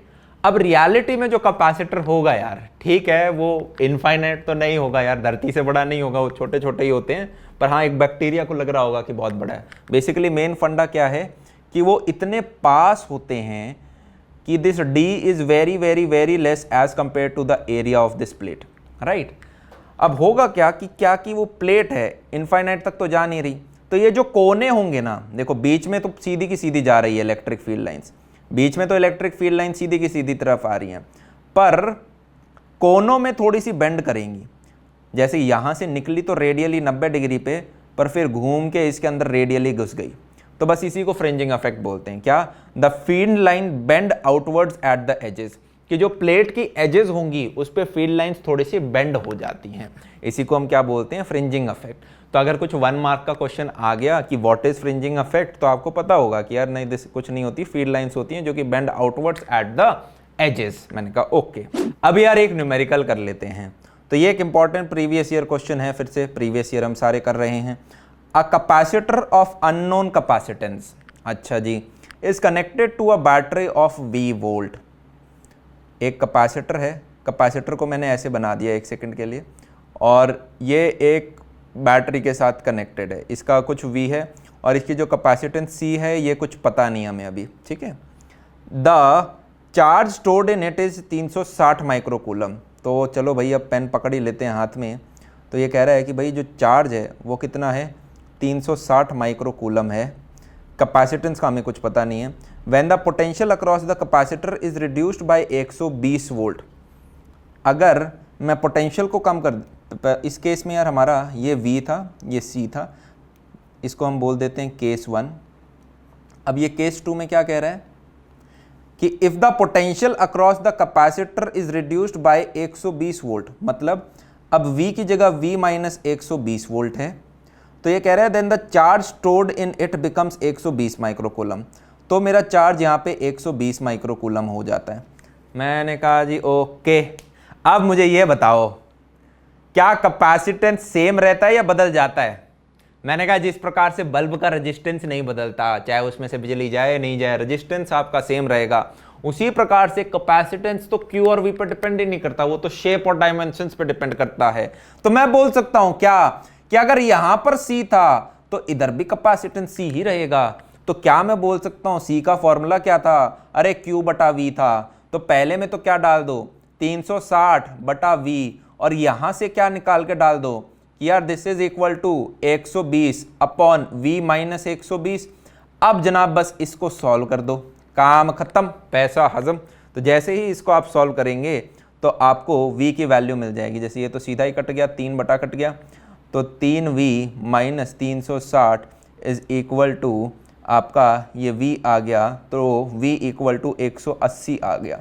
आई होप आपका वो चीज़ क्लियर हो। देखो वही दे रखा है आपको कि v is equal to 180 volt. अब सिमिलरली क्या आप c भी निकाल सकते हैं? अब तो निकाल ही लेंगे। मैंने कहा c इक्वल टू क्या था, q बटा v। q आपका 360 बटा v 180, डिवाइड करेंगे कितना बचा, 2। तो मैंने कहा देखो 2 माइक्रोफैरेड, यूनिट लगाना बहुत ज़रूरी है वरना आधा नंबर पक्का गया, ठीक है। तो 2 माइक्रोफैरेड, और आधा नंबर का मतलब जो बोर्ड वाले बच्चे उन्हें पता ही है, आधा नंबर 1 के करीब का, मतलब बहुत दुख होगा कि मैंने पूरा पढ़ा और उसके बाद यार यूनिट में दिक्कत हो गई। और ये पता है कब हम गलतियां नहीं पकड़ पाते हैं। मान लो आपने चैप्टर तो पूरा पढ़ लिया, आपने समझ लिया पूरा, ठीक है, थ्योरी भी रट ली, पर आपने सैम्पल पेपर नहीं दिए, और सैम्पल पेपर दे दिए तो किसी से चेक नहीं करवाए। अब जैसे ही कोई चेक उन्हें करेगा तो आपको वो ऐसे गोला मार देगा, अरे देख यूनिट नहीं डाली। तो जब आपके स्कूल में मंडे टेस्ट हो रहे हों, हाफ ईयरली हो रहे हों, प्री बोर्ड हो रहे हों, उन्हें मिस नहीं करना। ऑनलाइन आ चुका है अभी कोरोना की वजह से, तो तब भी चीटिंग मत करना, वो बच्चे मत बनना वेब कैम के नीचे अरे सॉल्यूशन दे रखा है। हाफ ईयरली में है ना, 100 में से 100 भी ले आओगे तो कोई फ़ायदा नहीं है, ठीक है। ये बोर्ड एग्ज़ाम है 12वीं क्लास के, इनको यार हटाना बड़ा मुश्किल सा है, क्योंकि इनके बिना फिर बच्चे का कॉलेज एडमिशन कैसे हो। 10वीं वालों का तो फिर भी एक बार चलो हटा देते हैं वो कि यार कोई नहीं, 11वीं में ही तो जाना है, साइंस कॉमर्स आर्ट्स में से कुछ ले लेंगे। पर 12वीं के बाद तो करियर डिफाइनिंग हो जाता है कि यार कॉलेज कौन सा मिलेगा, कट ऑफ कैसे लगेंगी। तो आपको अच्छे से देना है, ठीक है, मतलब कोई पेपर मिस मत करना, आलसी मत बन जाना कि यार कोई नहीं बाद में देखेंगे अपना, नहीं, हर एक को देखना है आपको, ठीक है। सैम्पल पेपर निकालने, इसलिए सिर्फ एनसीईआरटी पे स्टिक करो, और एनसीईआरटी की सिर्फ बैक एक्सरसाइज, सॉल्व्ड एग्जाम्पल, और ये नोट्स कर लो बस, ये वीडियोस अच्छे से देख लो, इनके आपने 5-6 बार रिवीजन कर ली। रिवीजन कैसे, आपने ये वीडियो देखा, नोट्स तो मैंने ऑलरेडी दे रखे हैं नीचे डिस्क्रिप्शन बॉक्स से, उनको प्रिंट कराया, अपनी रफ कॉपी में लिख लिया, 4-5 बार हो गया, अब अपने सैम्पल पेपर करने स्टार्ट कर दिया आपने। ऐसे होगी आपकी प्रिपरेशन अच्छे से, ठीक है। जो आपके बोर्ड टॉपर्स हैं ना यार, वो 15-15, 20-20, 25-25 सैम्पल पेपर तक निकालते हैं, बताओ, तो हम क्यों ना निकालें। नेक्स्ट पार्ट क्या कह रहा है, what will be the charge stored in the capacitor if the total voltage applied had increased by 120 volt. ये कह रहा है कि यार चार्ज कितना स्टोर हो रहा होगा कैपेसिटर में if the voltage applied had increased by 120। अब वोल्टेज मैंने 180 निकाली थी, अब ये कह रहा है 180 तो थी, उसमें 120 और जोड़ दो तो 120, टोटल कितना हो गया। क्या मैं बोल सकता हूँ जनाब ये मेरा हो गया 300 वोल्ट। अब ये जो 300 वोल्ट मेरा आया है, ये पूछ रहा है इसके अंदर चार्ज कितना स्टोर हो जाएगा। मैंने कहा देखो V इक्वल टू आपने 300 बता दिया, कैपेसिटेंस तो बदलती ही नहीं है, तो कैपेसिटेंस इक्वल टू 2 है, तो अब मैं क्या चार्ज नहीं निकाल सकता, Q इक्वल टू CV मेरा फॉर्मूला होता है, तो मैं 2 × 300 कर दूंगा, so which will be equal to 600 micro coulomb, ठीक है। तो ये आपका 2 × ये टाइपिंग मिस्टेक है यार, ठीक है, this won't be 400, this will B 300, ठीक है, and this won't be 800, this will B 600, ये ठीक कर लेना, ठीक है। आई होप पकड़ जाओगे। 120 + 180 300 होता है, यहाँ पे एक छोटा सा टाइपिंग मिस्टेक आ गया है, इसको ध्यान रखना, ठीक है। अब हम बात करने वाले हैं यार energy stored in a capacitor के बारे में, कि ये जो भी हम कैपेसिटर की बात कर रहे थे, पैरेलल प्लेट, या आगे हम जो सिलेंड्रिकल की बात करेंगे, चाहे हमारा स्फेरिकल क्यों नहीं था, इनके अंदर कितनी एनर्जी स्टोर हो जाती है। बेसिकली जो मेरा छोटा सा सेल है जिससे रिमोट चलता है, उसके अंदर कितनी हम एनर्जी स्टोर कर सकते हैं, ये हम जान रहे होंगे। सबसे पहला जो हमने पढ़ा था यार वो था स्फेरिकल कैपेसिटर, तो इसी के बारे में पहले बात कर लेते हैं। स्फेरिकल कैपेसिटर है यार, इनिशियली क्या मैं मान सकता हूँ कि उसके ऊपर मान लो कुछ चार्ज Q इक्वल टू 0 था, कि इनिशियली तो वो बॉडी अनचार्ज थी, और उसके बाद धीरे धीरे मैं क्या कर रहा था, इन्फिनिटी से क्यों ला रहा हूँ, क्योंकि यार ये तो अपने आप में क्या था, सिंगल आदमी था, और इसका जो पार्टनर कंडक्टर होता था वो हमने बात करी थी कि यार वो तो शायद इन्फिनिटी पे होता है, क्या होता है, इन्फिनिटी पे होता है। तो मैंने क्या कर रहा हूँ, इन्फिनिटी से अगर dq चार्ज मैं छोटा सा लेके आता हूँ, इसके ऊपर चढ़ाता हूँ, तो इसके ऊपर प्लस dq चार्ज होता था। इसी प्रकार से मैं और dq चढ़ाता जाऊँगा, तो क्या मैं बोल सकता हूँ एक time t equal to t पे इसके ऊपर शायद वो सारे dq का जब मैं समेशन कर दूंगा तो शायद कुछ q चार्ज आ चुका होगा। So at time t equal to T क्या मैं बोल सकता हूँ चार्ज कितना हो गया होगा इसके ऊपर, small q। Yes, initially t equal to 0 पे मैंने क्या कहा कि यार इनिशियली तो कुछ चार्ज था ही नहीं, तो q इक्वल टू 0, फिर किसी टाइम t पर q equal to small q हो गया होगा। अब इनिशियली यार पोटेंशियल डिफरेंस कितना है, मैंने कहा when there is no charge there is no potential difference, तो डेल्टा v इक्वल टू 0 था। पर जैसे ही थोड़ा चार्ज आ गया टाइम t के ऊपर, क्या मैं बोल सकता हूं अब मेरा डेल्टा v इक्वल टू क्या हो जाएगा, q बटा c। ये कहां से लेके आए, वही फॉर्मूला कैपेसिटेंस वाला जो हमने पिछले पेज पे पढ़ रहा था कि delta v equal to q बटा c हो गया। फिर सिमिलरली बहुत देर बाद t इक्वल टू इन्फिनिटी पे क्या हो रहा होगा, t इक्वल टू इन्फिनिटी पे मैं क्या बोल सकता हूँ, charge q equal to capital Q हो जाएगा। बेसिकली जो मैक्सिमम चार्ज पॉसिबल हो सकता था उतना आ जाएगा, which is delta v is equal to क्या मैं बोल सकता हूँ, कैपिटल Q बटा c। मेरा c तो यार वही रहेगा क्योंकि कैपेसिटेंस बदलता है नहीं, इधर स्मॉल q की जगह कैपिटल Q आ रहा होगा। वैसे कितने लोगों को लग रहा है कि यार ये कुछ चार्ज कर रहे हैं क्या हम, जैसे सेल को चार्ज करते हैं, कुछ आपके चार्जेबल सेल भी आते हैं, कुछ वैसा ही नहीं लग रहा जैसे मोबाइल की बैटरी को चार्ज कर रहे हो। t इक्वल टू 0 पे चार्ज 0 था, फिर थोड़े टाइम बाद 40-50% बैटरी भर चुकी होती है, फिर t इक्वल टू इन्फिनिटी मतलब काफ़ी देर बाद 100% बैटरी मेरी हो चुकी होती है। कुछ वैसा सा कुछ रिलेट आपको हो रहा हो। यहाँ पे हमारी कैपेसिटेंस तो यार उतनी रहेगी, इन तीनों केसेस में कैपेसिटेंस मेरी सेम थी क्योंकि वो किसी और सिर्फ साइज वगैरह पर डिपेंड करती है। अब मैंने कहा एट सम टाइम t को मैं इलेबोरेट करना चाहूँगा, क्या मैं बोल सकता हूँ किसी पर्टिकुलर टाइम पे इसके पास चार्ज Q आ चुका था, बेसिकली मेरा मोबाइल 40-50% चार्ज हो चुका था, ठीक है, टाइम t था, कैपेसिटेंस c थी, और अभी भी मैं इन्फिनिटी से काम कर रहा था। क्या काम कर रहा था, छोटे छोटे चार्ज dq लाने के लिए छोटा छोटा वर्क डन कर रहा था। बेसिकली मैं चार्ज को पकड़ के लेके आ रहा था और इस कंडक्टर के ऊपर चढ़ा रहा था, चार्ज को पकड़ के ले रहा था, कुछ वर्क डन कर रहा था और इसके ऊपर मैं चढ़ा रहा था। तो क्या मैं बोल सकता हूँ ये जो छोटे छोटे वर्क डन मैं कर रहा हूँ, this is equal to what, delta v into d q. मैंने कहा हाँ ये तो हमने पढ़ ही रखा है, ये तो मैं शायद 8वीं 10वीं बार अब ये फॉर्मूला इस्तेमाल कर रहा हूँ। अब सबको मतलब हो गया होगा ये कि यार मेरा v इक्वल टू क्या होता था, potential energy divided by q, right. और हमें पता है कि यार w is equal to delta u होता है, which is equal to uf minus ui मेरा हमेशा 0 हो रहा है, ठीक है। तो मैं बोल सकता हूँ w इक्वल टू uf, तो बेसिकली आप v इक्वल टू w बटा q बोल सकते हो, तो w equal to v into q बोल सकते हो, वही यहाँ पे बोला गया है। v मतलब पोटेंशियल डिफरेंस और dq छोटे से चार्ज की बात यहाँ पर हो रही है। तो मैंने कहा ओके dw, अच्छा अब डेल्टा v को मैं q बटा c लिख सकता हूँ, तो मैंने कहा लिख दिया जी q बटा c dq। ये क्या करना पड़ रहा है, छोटे से dw के लिए।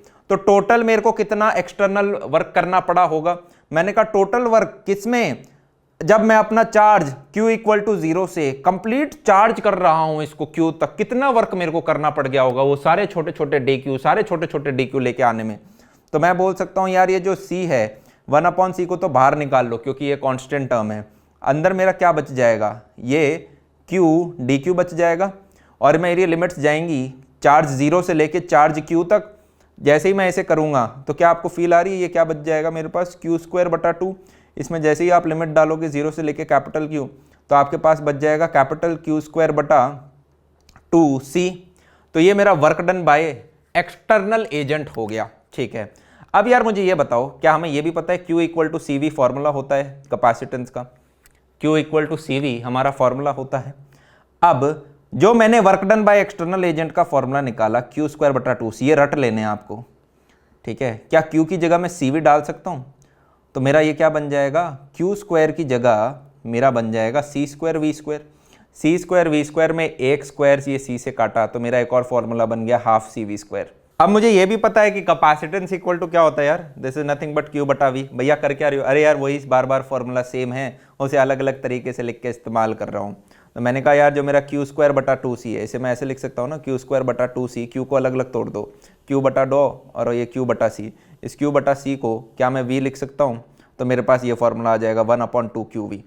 पॉइंट बीइंग यार ये work done by F external equal to क्या है, uf माइनस ui मैं लिख सकता हूँ, और इनिशियल एनर्जी क्या थी, 0 थी। भैया इनिशियल एनर्जी यहाँ पे कौन सी एनर्जी है, इनिशियल एनर्जी मतलब t इक्वल टू 0 पे, t इक्वल टू 0 पे इसके ऊपर चार्ज 0 था, पोटेंशियल 0 था, इसके ऊपर एनर्जी 0 थी, इसने कोई चार्ज अपने ऊपर स्टोर नहीं कर रखा था, तो मैं बोल सकता हूँ इनिशियल एनर्जी 0 थी। फाइनल इसके पास कितनी, जब इसके ऊपर प्लस क्यू चार्ज आ गया, इसने अपने ऊपर कितनी एनर्जी स्टोर कर रखी है, वो हो गई हाफ CV² लिख सकते हो, आप चाहो तो उसे हाफ QV लिख सकते हो, आप चाहो तो उसे Q²/2C लिख सकते हो। ये जो हमने एनर्जी का फॉर्मूला लगाया है कि कितनी एनर्जी स्टोर होती है एक कैपेसिटर के अंदर, this applies for all capacitors. हम अभी बाकी शेप्स लेंगे, उसमें भी हम देख रहे होंगे कि ये फॉर्मूला अप्लाई हो रहा होगा। ठीक है, तो इसको जनाब हमें अच्छे से याद कर लेना है। नोट करो कि work done by external agent, work done by external agent, कि भाई मैं जो एक्सटर्नल मेरा हाथ था, ये जो DQ चार्ज लेके इस कंडक्टर पे डाल रहा था, ठीक है, इसके द्वारा जो वर्क डन करा गया, वो सारा का सारा वर्क डन ट्रांसफॉर्म हो गया किसमें, पोटेंशियल एनर्जी के अंदर। ठीक है, असली में हाथ लेके नहीं आता है, असली में हम बैटरी लगाते हैं, जिसकी वजह से चार्जेस फ्लो कर रहे होते हैं। हमें चीज़ समझ में आ रही होगी। नेक्स्ट हम बात करते हैं यार पैरेलल प्लेट कैपेसिटर के बारे में। पैरेलल प्लेट कैपेसिटर हम पढ़ चुके थे। अब हम ये बात करेंगे कि ये जो दोनों प्लेट हैं, इनके बीच में एनर्जी कितनी स्टोर्ड है, एनर्जी कितनी स्टोर्ड है। अभी मैंने आपको पिछले पेज पे बताया कि ये जो एनर्जी का आपने फॉर्मूला निकाला है हाफ CV² Q²/2C, ये सभी कैपेसिटर्स पे एप्लीकेबल होगा। तो मतलब यही सेम फॉर्मूला आना चाहिए अगर मैं पैरेलल प्लेट कैपेसिटर के लिए डिराइव करूं। हाँ जी, तो करके देख लेते हैं। मैंने कहा इनिशियली मान लेते हैं कि T=0 की जब हम बात कर रहे हैं तो इसके ऊपर कोई चार्ज नहीं है। यस, ये खाली बैठी है, दोनों प्लेट हैं, इनके ऊपर कोई चार्ज नहीं है। उसके बाद क्या होता है, उसके बाद मान लो मैंने कुछ सर्किट वर्किट बना दिया, जिसकी वजह से क्या हो रहा है कि कुछ DQ चार्ज इधर से इस तरफ जा रहा है, तो इधर तो प्लस DQ चार्ज हो रहा है, इधर माइनस DQ चार्ज हो रहा है। और ये काम करने के लिए मुझे छोटा सा DW कुछ करना पड़ा होगा, और ये चीज़ बार बार रिपीट हो रही है, तो क्या मैं बोल सकता हूँ बाय टाइम T थोड़ा सा चार्ज चढ़ चुका होगा इन प्लेट्स के ऊपर, मतलब इसके ऊपर कुछ प्लस Q चार्ज आ गया होगा, इसके ऊपर कुछ माइनस Q चार्ज आ गया होगा, और टाइम T=∞ पे क्या हो जाएगा, बहुत समय बाद ये हो रहा होगा कि यार फुल चार्ज हो जाएंगी मेरी प्लेट जो है, मतलब इसके ऊपर प्लस Q आ जाएगा और इसके ऊपर माइनस Q आ जाएगा।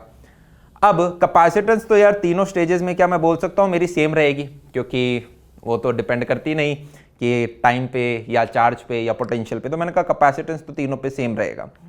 और जो पोटेंशियल डिफरेंस है उसका मुझे फॉर्मूला पता है, this is equal to Q/C।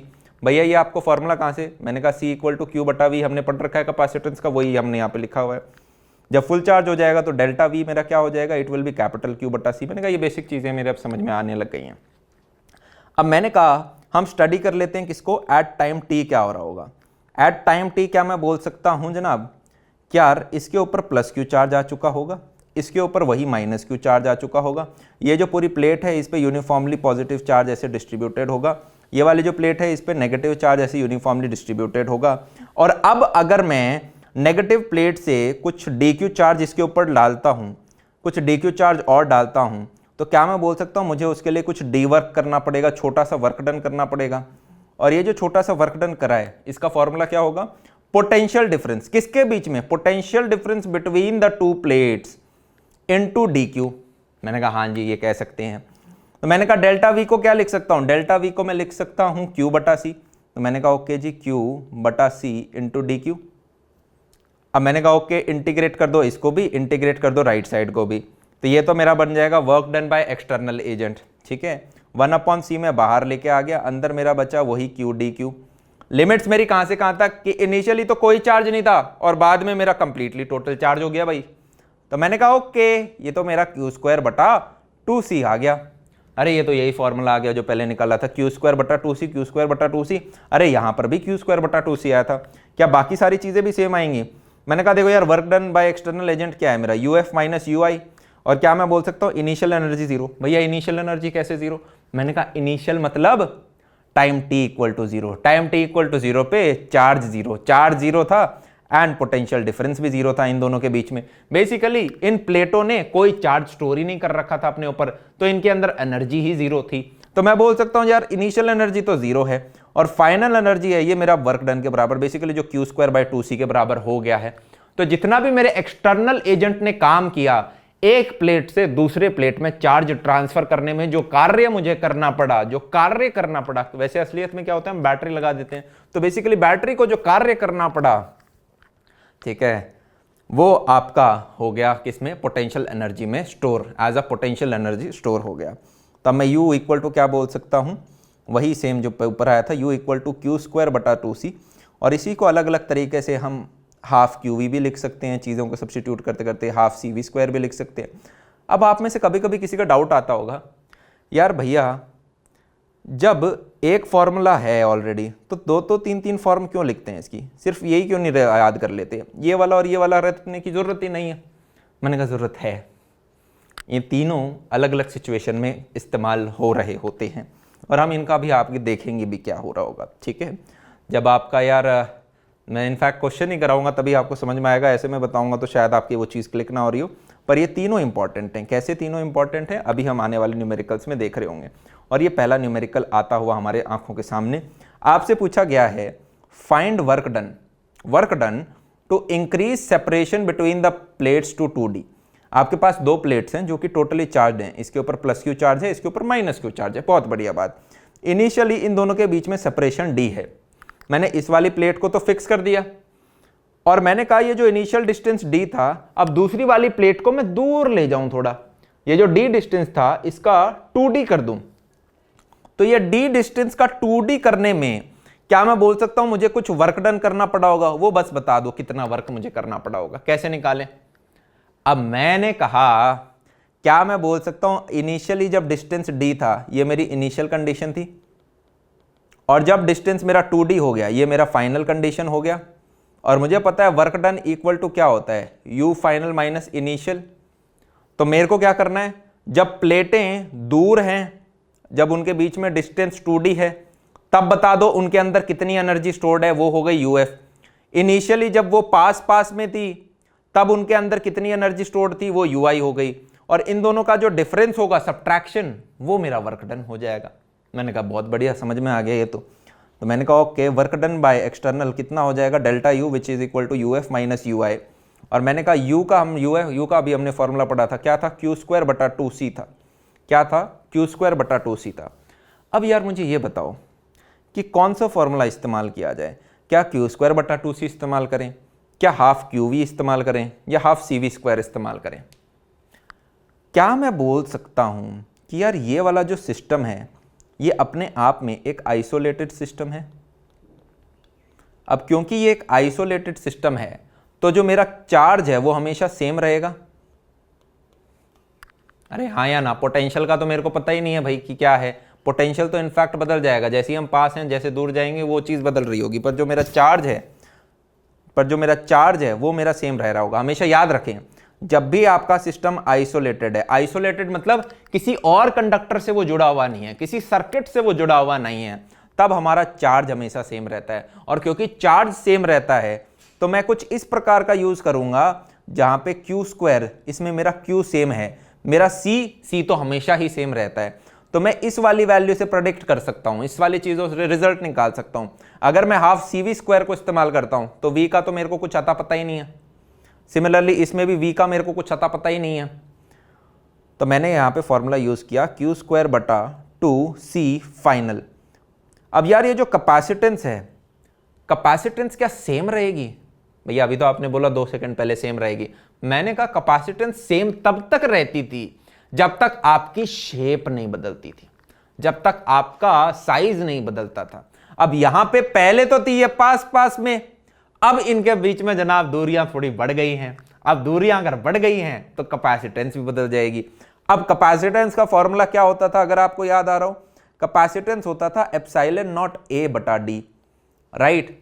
तो क्या मैं बोल सकता हूं कि यार ये CF हो जाएगा और ये मेरा कैपेसिटेंस इनिशियल हो जाएगा। कैपेसिटेंस फाइनल मेरा कितना हो जाएगा, एप्सिलॉन नॉट A बटा D की जगह क्या 2D हो जाएगा।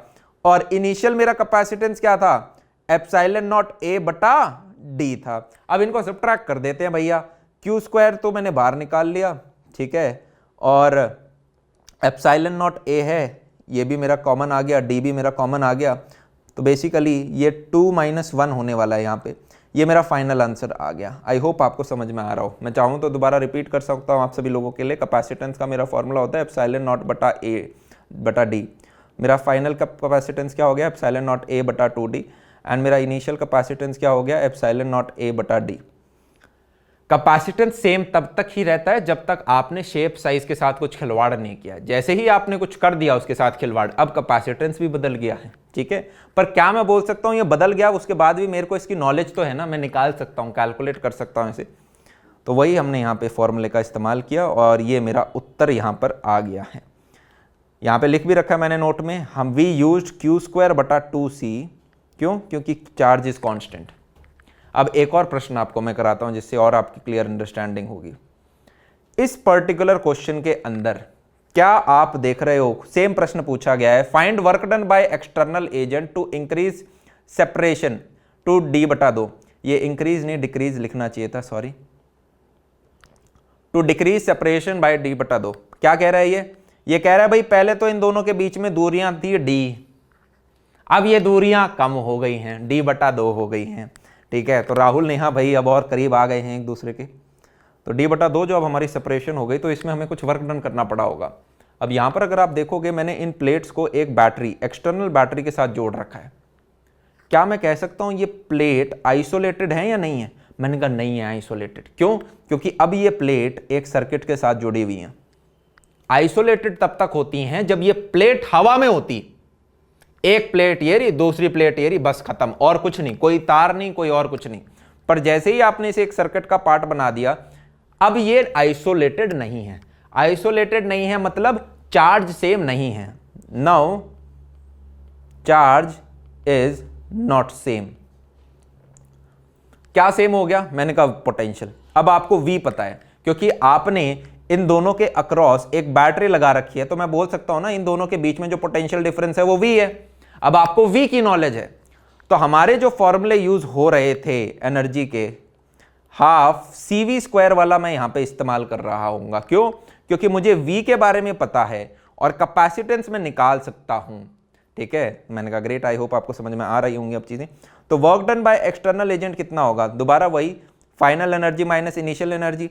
फाइनल एनर्जी यहाँ पे क्या है कि जब प्लेटें पास पास में आ गई हैं तो उन प्लेटों के बीच में कितनी एनर्जी स्टोर्ड है, वो है आपका UF। और इनिशियल एनर्जी जब वो दूर दूर थी तब उनके बीच में कितनी एनर्जी स्टोर्ड थी, वो उसका UI था। मैंने कहा ये भी चीज हमें क्लियर है। अब work done by external equal to कितना हो जाएगा? मैंने कहा हाफ CV², कौन सा C? फाइनल कैपेसिटेंस वाला C, माइनस हाफ CIV²। अब यार कैपेसिटेंस तो हम निकाल ही लेंगे, एप्सिलॉन नॉट A मैं लिखूंगा आपके सहूलियत के लिए साइड में।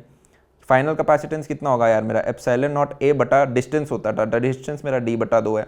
इनिशियल कैपेसिटेंस मेरा कितना था? एप्सिलॉन नॉट A बटा d। कुछ नहीं यार, सिंपल मैथ्स करी है, ये मेरा फाइनल उत्तर आ गया यहाँ पे। आई होप हमें चीज़ें यहाँ पर क्लियर हुई होंगी। नेक्स्ट चीज़ पे चलते हैं, which is energy stored per unit volume. Energy stored per unit volume. अभी तक हमने क्या निकाला था? अभी तक हमने निकाला था कि भैया कितना एनर्जी स्टोर करिए। अगर मैं एक पैरेलल प्लेट कैपेसिटर लेता हूं तो इन दोनों प्लेट जो हैं, इन दोनों प्लेट के बीच में कितनी एनर्जी स्टोर्ड थी, ये अभी तक मैंने पिछले वाले तक निकाला था, जिसके मेरे फॉर्मूले आ गए थे हाफ CV², ये सब वगैरह। अब आपसे पूछा जा रहा है अरे यार पर यूनिट वॉल्यूम कितना एनर्जी स्टोर्ड है ये बताइए ना। तो हम अब निकालेंगे, कैसे निकालेंगे? मैंने कहा एक एग्जांपल ले लेते हैं। किसका? Consider a parallel plate capacitor. मैंने कहा कर लेते हैं। अब इसके अंदर एनर्जी स्टोर्ड कितनी होती है? क्या मैं बोल सकता हूं it is nothing but Q² बटा 2C? मैंने कहा हाँ यूज कर सकते हैं, Q² बटा 2C इसका फॉर्मूला होता था एनर्जी का। हाँ हम कह सकते हैं। अब क्या मैं बोल सकता हूं यार, ये मैं येलो कलर का इस्तेमाल करता हूं, कि इनकी कुछ चार्ज डेंसिटी होगी सिग्मा, जैसे इसकी कुछ माइनस सिग्मा होगी, इसकी कुछ प्लस सिग्मा होगी। सिग्मा मतलब जो भी आपका चार्ज है डिवाइडेड बटा एरिया, तो बेसिकली आपको सरफेस चार्ज डेंसिटी मिल जाएगी। मैंने कहा हाँ, तो बेसिकली क्या मैं Q को सिग्मा A लिख सकता हूँ? हाँ जी ज़रूर लिख सकते हैं, क्यों नहीं लिख सकते। तो मैंने कहा वही लिखा मैंने, ये Q² की जगह मैंने कर दिया सिग्मा A का स्क्वायर। और ये जो नीचे कैपेसिटेंस था, मैंने कहा क्योंकि मेरी पैरेलल प्लेट हैं तो क्या मैं बोल सकता हूँ capacitance equal to epsilon naught A बटा D। ये कैपेसिटेंस का फॉर्मूला था मेरा, वही का वही मैंने यहाँ सब्स्टिट्यूट कर दिया। यार 2 तो है ही, C की जगह क्या लिख दो? एप्सिलॉन नॉट A बटा D। अब जैसे ही इसे सॉल्व करेंगे क्या मिला मेरे को? मैंने कहा एक एरिया तो मेरा कट जाएगा इससे, तो मेरा बचा सिग्मा² A upon twice of epsilon not D। अब मैं इसमें थोड़ा सा मसाला डालूंगा। मसाला डालने का मतलब मैंने कहा ये वाली जो टर्म है एज इट इज मैंने यहां पे लिख दी। अगर आप देख रहे हो ये रही एज इट इज। मैंने बस एक चीज करी कि ऊपर न्यूमरेटर में एप्सिलॉन नॉट से मल्टीप्लाई किया और डिनोमिनेटर में भी एप्सिलॉन नॉट से मल्टीप्लाई किया। इससे फायदा क्या मिला मुझे? इससे फायदा ये मिला कि यार नीचे मुझे एप्सिलॉन नॉट स्क्वायर मिल गया। देख रहे हो, एक एप्सिलॉन नॉट एक एप्सिलॉन नॉट। तो मैंने सिग्मा बटा एप्सिलॉन नॉट का तो कर दिया होल स्क्वायर, ऐसे लिख दिया ऐसे। और ये जो ऊपर मेरा एक एप्सिलॉन नॉट बचा था उसको मैंने अलग से लिखा और एडी मैंने अलग से लिखा। चीज समझ में आ रही है? अब मुझे बताओ यार, ये एडी अपने आप में क्या है? ए था मेरा area of this plate, D था मेरा इन दोनों के बीच में डिस्टेंस। तो क्या मैं बोल सकता हूं this area into this distance मेरे को बेसिकली ये वॉल्यूम दे देगा, मुझे ये वॉल्यूम दे देगा? यस और नो? इन दोनों प्लेट के बीच में, इन दोनों प्लेट के बीच में जो वॉल्यूम है पूरी की पूरी वो एडी है। और अगर मुझे energy stored per unit volume निकालनी है तो मुझे बेसिकली पूरी एनर्जी को, मेरे को पूरी एनर्जी को किससे डिवाइड करना पड़ेगा?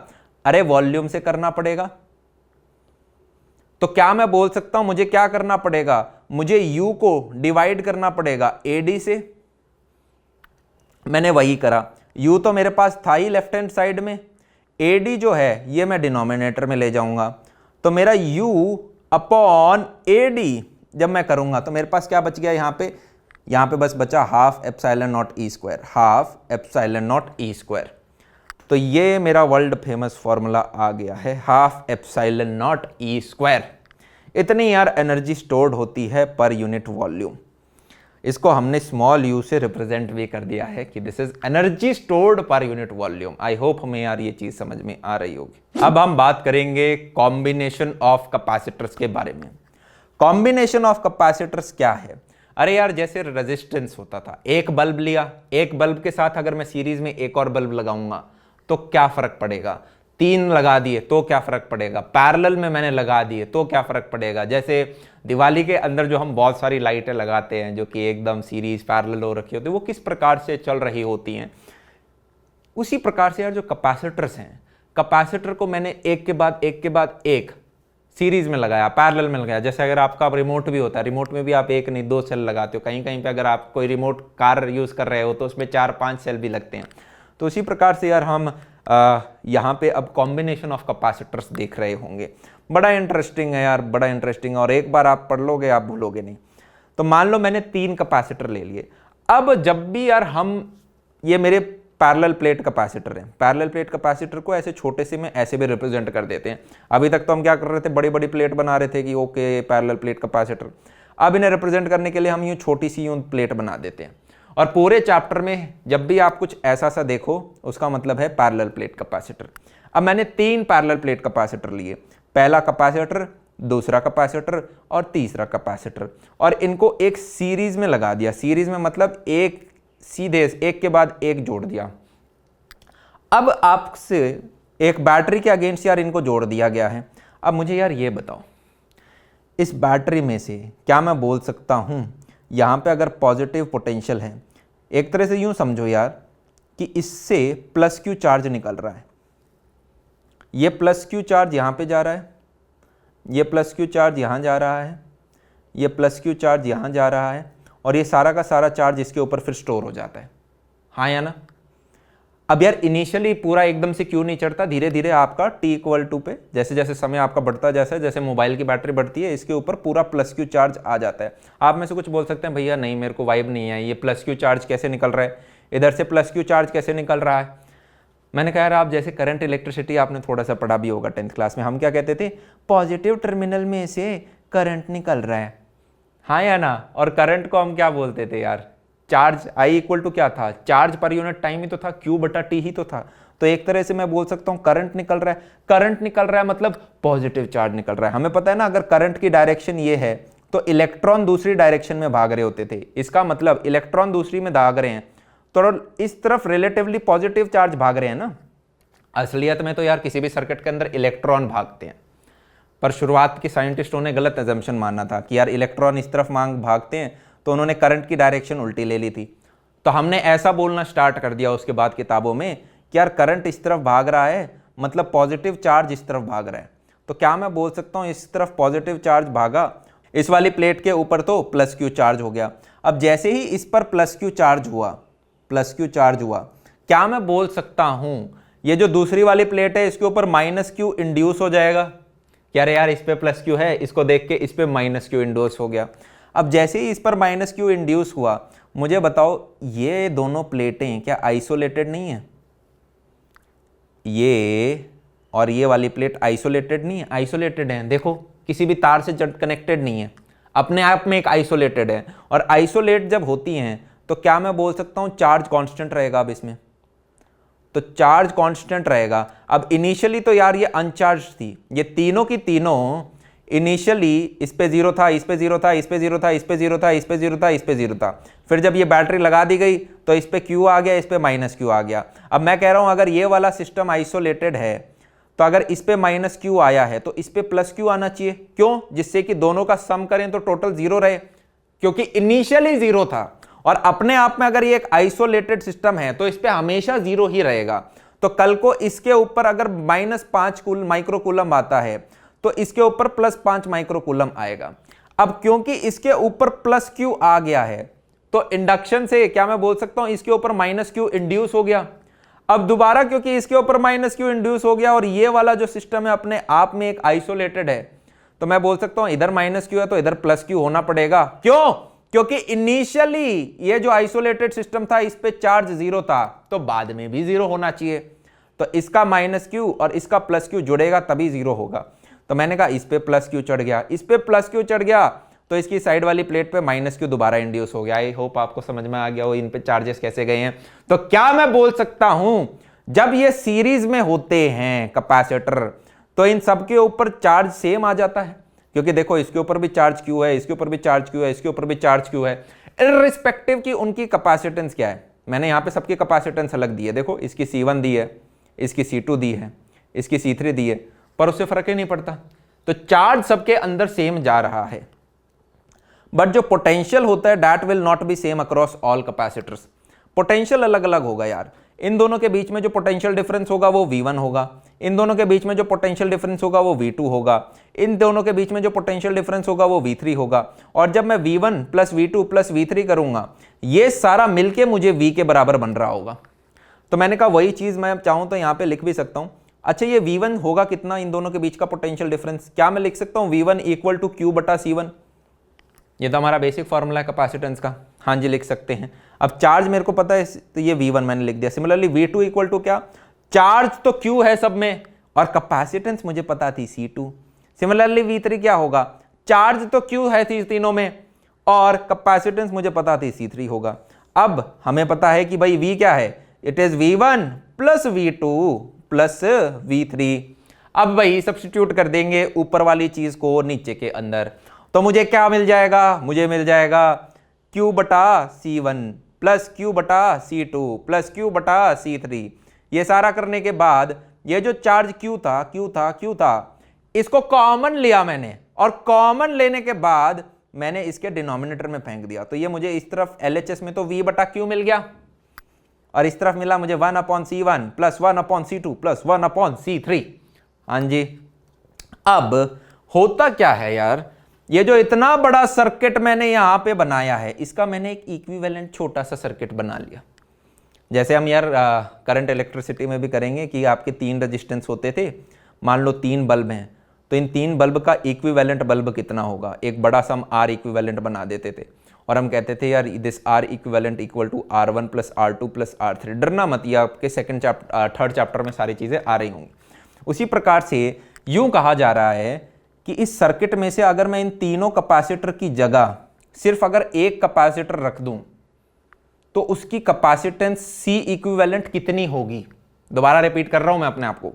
इस सर्किट में इन तीनों कैपेसिटर की जगह अगर मैं एक C इक्विवेलेंट रख दूं तो C इक्विवेलेंट की वैल्यू कितनी होगी वो निकाल रहे हैं हम। तो मैंने कहा देख यार बैटरी तो अभी भी इसका पोटेंशियल तो V होगा ना, ये तो V नहीं बदल जाएगा, नहीं बदलेगा। प्लस इसमें से तो चार्ज Q निकल रहा था ना, +Q निकल रहा था, तो यहां से भी +Q निकलेगा। मैंने कहा हाँ जी। तो क्या मैं बोल सकता हूँ क्या कि यार ये जो v बटा q आपने निकाला है, ये जो v और चार्ज q निकल रहा है, v बटा q equal to C equivalent भी तो मैं लिख सकता हूँ, लिख सकते हो। तो मैंने कहा ओके, v बटा q को मैंने लिख दिया 1 upon C equivalent is equal to 1 upon C1 plus 1 upon C2 plus 1 upon C3। तो ये मेरा आ गया। आई होप शायद मैंने यहाँ पे कुछ गलत लिख दिया था। ये आपका v बटा q equal to 1 upon C equivalent, right? वही हमारा यार q is equal to CV वाली चीज़ है, ठीक है। उसी के हिसाब से हमने ये v बटा q को 1 अपॉन सी इक्विवेलेंट यहाँ पे लिख दिया और हमें ये रिजल्ट मिल गया। क्या मिल गया हमें? ये रिजल्ट मिल गया। और यही सेम चीज़ आपकी NCERT के अंदर दे रखी है। आप नीचे जाएंगे, आपको डेरिवेशन भी मिल रहा होगा। कहाँ गया कहाँ गया कहाँ गया, ये रहा। NCERT के अंदर यार आपके सिर्फ 2 कैपेसिटर ले रखे हैं। हाँ, आप 2 कैपेसिटर से भी कर सकते हो, मैंने आपको 3 कैपेसिटर लेके करा दिए। 2 कैपेसिटर का भी मैं रिजल्ट आपको लिखवा देता हूँ। क्या है, अगर सिर्फ 2 कैपेसिटर्स होंगे तो क्या मैं बोल सकता हूँ 1 upon C equivalent will be equal to 1 upon C1 plus 1 upon C2, खत्म। और सी इक्विवेलेंट मेरा कितना आ जाएगा, जैसे ही आप इन दोनों का एलसीएम लेंगे, ठीक है, और सॉल्व करेंगे तो ऊपर आ जाएगा C1 C2 upon C1 plus C2। चीज़ समझ में आई? एक छोटा सा क्वेश्चन करके देखें। क्वेश्चन आपको ये दिया है कि एक सर्किट आपको दे दिया और इस सर्किट के अंदर 2 आइडेंटिकल कैपेसिटर सीरीज में लगा दिए। ये पहला कैपेसिटर, ये दूसरा कैपेसिटर, और इनको सीरीज में लगा दिया। आपसे पूछा भाई इक्विवेलेंट बताओ। सी इक्विवेलेंट का मतलब क्या है कि इन दोनों कैपेसिटर की जगह अगर मैं सिर्फ एक कैपेसिटर लगा दूं तो वो सी इक्विवेलेंट कितना होगा, कितना कैपेसिटेंस होना चाहिए उसका। तो मैंने कहा वो सी इक्विवेलेंट होगा, ये फॉर्मूला लगा देंगे ना, C1 C2 upon C1 plus C2, तो CC upon 2C equal to C बटा 2 हमारा आ जाएगा। ये समझ में आई? मैंने कहा हाँ जी, ये समझ में आ रहा है। बड़ा ही सरल प्रश्न यहाँ पे होता हुआ। अब हम यार दूसरी बात कर लेते हैं, parallel combination. Parallel combination, parallel combination मतलब 3 कैपेसिटर हैं वो एक साथ लग रखे हैं एक जॉइंट से। बोले तो एक आपका सिंगल बैटरी सोर्स है यहाँ पे, इसमें से कुछ प्लस क्यू चार्ज निकल रहा होगा, मान लो प्लस क्यू चार्ज निकल रहा है, वो प्लस क्यू चार्ज ऐसे जा रहा है, वो प्लस क्यू चार्ज ऐसे जा रहा है, प्लस क्यू चार्ज इधर जा रहा है। अब उस प्लस क्यू चार्ज को 3 रास्ते दिखते हैं। एक रास्ता जो अच्छाई की तरफ जा रहा है, एक जो बुराई की तरफ जा रहा है, एक उसे ही नहीं पता कहाँ जा रहा है। तो क्या मैं बोल सकता हूँ ये जो प्लस क्यू चार्ज था ये कुछ Q1 में बट गया होगा, ये वाला शायद कुछ Q2 में बट गया होगा, ये Q3, सच डैट अगर मैं Q1 plus Q2 plus Q3 करूँगा तो मुझे टोटल ये वाला Q चार्ज मिल जाएगा। अब जैसे ही ये प्लस Q1 ऊपर जाएगा, क्या मैं बोल सकता हूँ इस तरफ तो प्लस Q1 आ जाएगा और दूसरी तरफ माइनस Q1 इंड्यूस हो जाएगा, इस तरफ प्लस Q2 आ जाएगा और दूसरी तरफ माइनस Q2 इंड्यूस हो जाएगा, इस तरफ प्लस Q3 आ जाएगा और दूसरी तरफ माइनस Q3 इंड्यूस हो जाएगा। कुछ चीज़ें आई होप हमें समझ में आ रही हूँ। अब पैरेलल कॉम्बिनेशन में चार्ज तो अलग अलग है, ये चीज़ तो भाई मेरे को समझ में आ गई। क्या कि इधर Q1 है, इधर माइनस Q1 है, इधर Q2 है, इधर माइनस Q2 है, इधर Q3 है, इधर माइनस Q3 है। तो सेम क्या है? मैंने कहा सेम है पोटेंशियल। क्या मैं बोल सकता हूँ क्योंकि बैटरी लग रखी है अक्रॉस दीज 2 पॉइंट्स, तो इसके अक्रॉस भी पोटेंशियल V है, इस कैपेसिटर के भी दोनों प्लेट के अक्रॉस पोटेंशियल V है, इस कैपेसिटर की दोनों प्लेट के अक्रॉस भी पोटेंशियल V है। तो मैं बोल सकता हूँ पोटेंशियल भाई वो सेम है, ठीक है। और Q1 equal to C1V, Q2 equal to C2V, Q3 equal to C3V, ये भी मैं बोल सकता हूँ। हाँ जी, बोल सकते हैं। फिर मैं क्या ये भी बोल सकता हूँ कि यार इधर से तो शायद कुछ चार्ज Q आ रहा था जो कि शायद कुछ Q1 शायद कुछ Q2 प्लस Q3 में डिवाइड हो गया। तो क्या मैं ये इक्वेशन लिख सकता हूँ Q equal to Q1 plus Q2 plus Q3? हाँ जी भैया लिख सकते हो। तो मैंने कहा ओके, करना क्या चाहते हैं हम? मैं चाहता हूं कि ये तीनों हटा के इसकी जगह मैं एक सिंगल कैपेसिटर लगा दूं। तो बताओ उसका C इक्विवेलेंट कितना होना चाहिए? एक अकेला कैपेसिटर लगा दूं इन 3 पैरेलल की जगह पे, तो उसका C इक्विवेलेंट क्या होना चाहिए वो जानना है मुझे। तो मैंने कहा ओके, कैसे करें? तो मैंने कहा यार देखो C equivalent V is equal to क्या हो जाएगा, ये वैल्यू सब्स्टिट्यूट करना स्टार्ट करो। Q की जगह C1V, C2V प्लस C3V आ जाएगा। मैंने कहा V को आप कॉमन ले लो बाहर, तो अंदर आपका बचा C1 plus C2 plus C3, ये V और ये वाला V कट जाएगा, तो C इक्विवेलेंट आ जाएगा आपका C1 plus C2 plus C3। I hope मैंने अपने आप को यहाँ पे बहुत अच्छे तरीके से क्लियर किया होगा। क्या ये ऐसा बच्चा जिसको लेफ्ट के ये C इक्विवेलेंट V में कन्फ्यूजन हो रहा है, मैंने क्या करा, एक अकेला कैपेसिटर ले लिया जिसका कुछ C इक्विवेलेंट था, इसकी बैटरी कुछ V थी। अब इसमें से कुछ चार्ज Q निकलता होगा और वही चार्ज इसके इधर प्लस Q और माइनस Q अक्यूमुलेट हो जाएगा। अब ये Q इक्वल टू क्या होगा, ये C इक्विवेलेंट इंटू V ही तो होगा, वही तो हमने यहाँ पर लिखा है। आई होप हमें ये सारी चीज़ें समझ में आ रही होंगी। अब हम आगे चलते हैं, एक न्यूमेरिकल करते हैं। न्यूमेरिकल क्या कह रहा है, ये यार आपका एक सीरीज का क्वेश्चन मैंने निकाल दिया है, कैपेसिटर जो सीरीज में है। एक 3 माइक्रोफैरेड का कैपेसिटर है, एक 6 माइक्रोफैरेड का कैपेसिटर है और उसको 10 वोल्ट की बैटरी के साथ कनेक्ट कर दिया गया है। अब आपसे पूछा गया है find equivalent capacitance. Second, equivalent capacitance मत समझ रहे हो कि इन दोनों को हटा के अगर इसकी जगह मेरे को एक सिंगल कैपेसिटर लगाना हो तो उसका C इक्विवेलेंट कितना आएगा। मैंने कहा ये तो बहुत आसानी से नहीं निकाल देंगे हम। मैंने कहा सबसे पहले तो ये आइडेंटिफाई कर लो कि ये सीरीज में, हाँ भैया सीरीज में है, ये तो हमको दिख गया। सीरीज में है तो C इक्विवेलेंट का फॉर्मूला हम अभी देखे थे, क्या देखे थे, C1 C2 upon C1 plus C2। हमने कहा हाँ जी ये देखा था।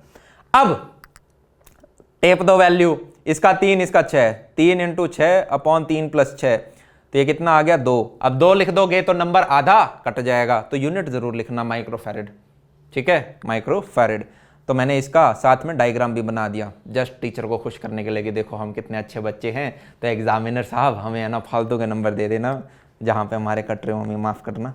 हैंड राइटिंग यार, हैंड राइटिंग चलो ठीक है, फिर भी आप जो है अब वो है यार, पर नीटनेस ज़रूर रखनी है अपने पेपर के अंदर। जैसे ही आपका एक क्वेश्चन खत्म होता है उसके बाद अगर थोड़ा सा ही गैप बचा हुआ है तो नया क्वेश्चन अगले पेज से स्टार्ट करो। अगर 1-1 मार्कर के हैं तो उनके बीच में भी 2-2 लाइन का गैप दो। एक मार्जिन आपने बना रखा हो, टीचर को नंबर देने की जगह दो, छोड़ो उसके अंदर, ठीक है। बहुत बड़ा भी मत लिखो, बहुत छोटा भी मत लिखो।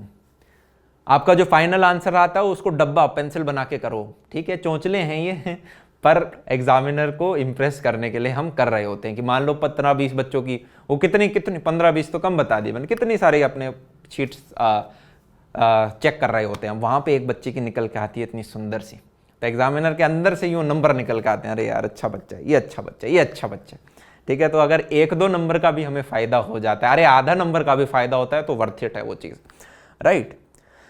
तो मैंने कहा ओके, नेक्स्ट चीज़ क्या है कि आप चार्ज निकालो ऑन बोथ कैपेसिटर्स।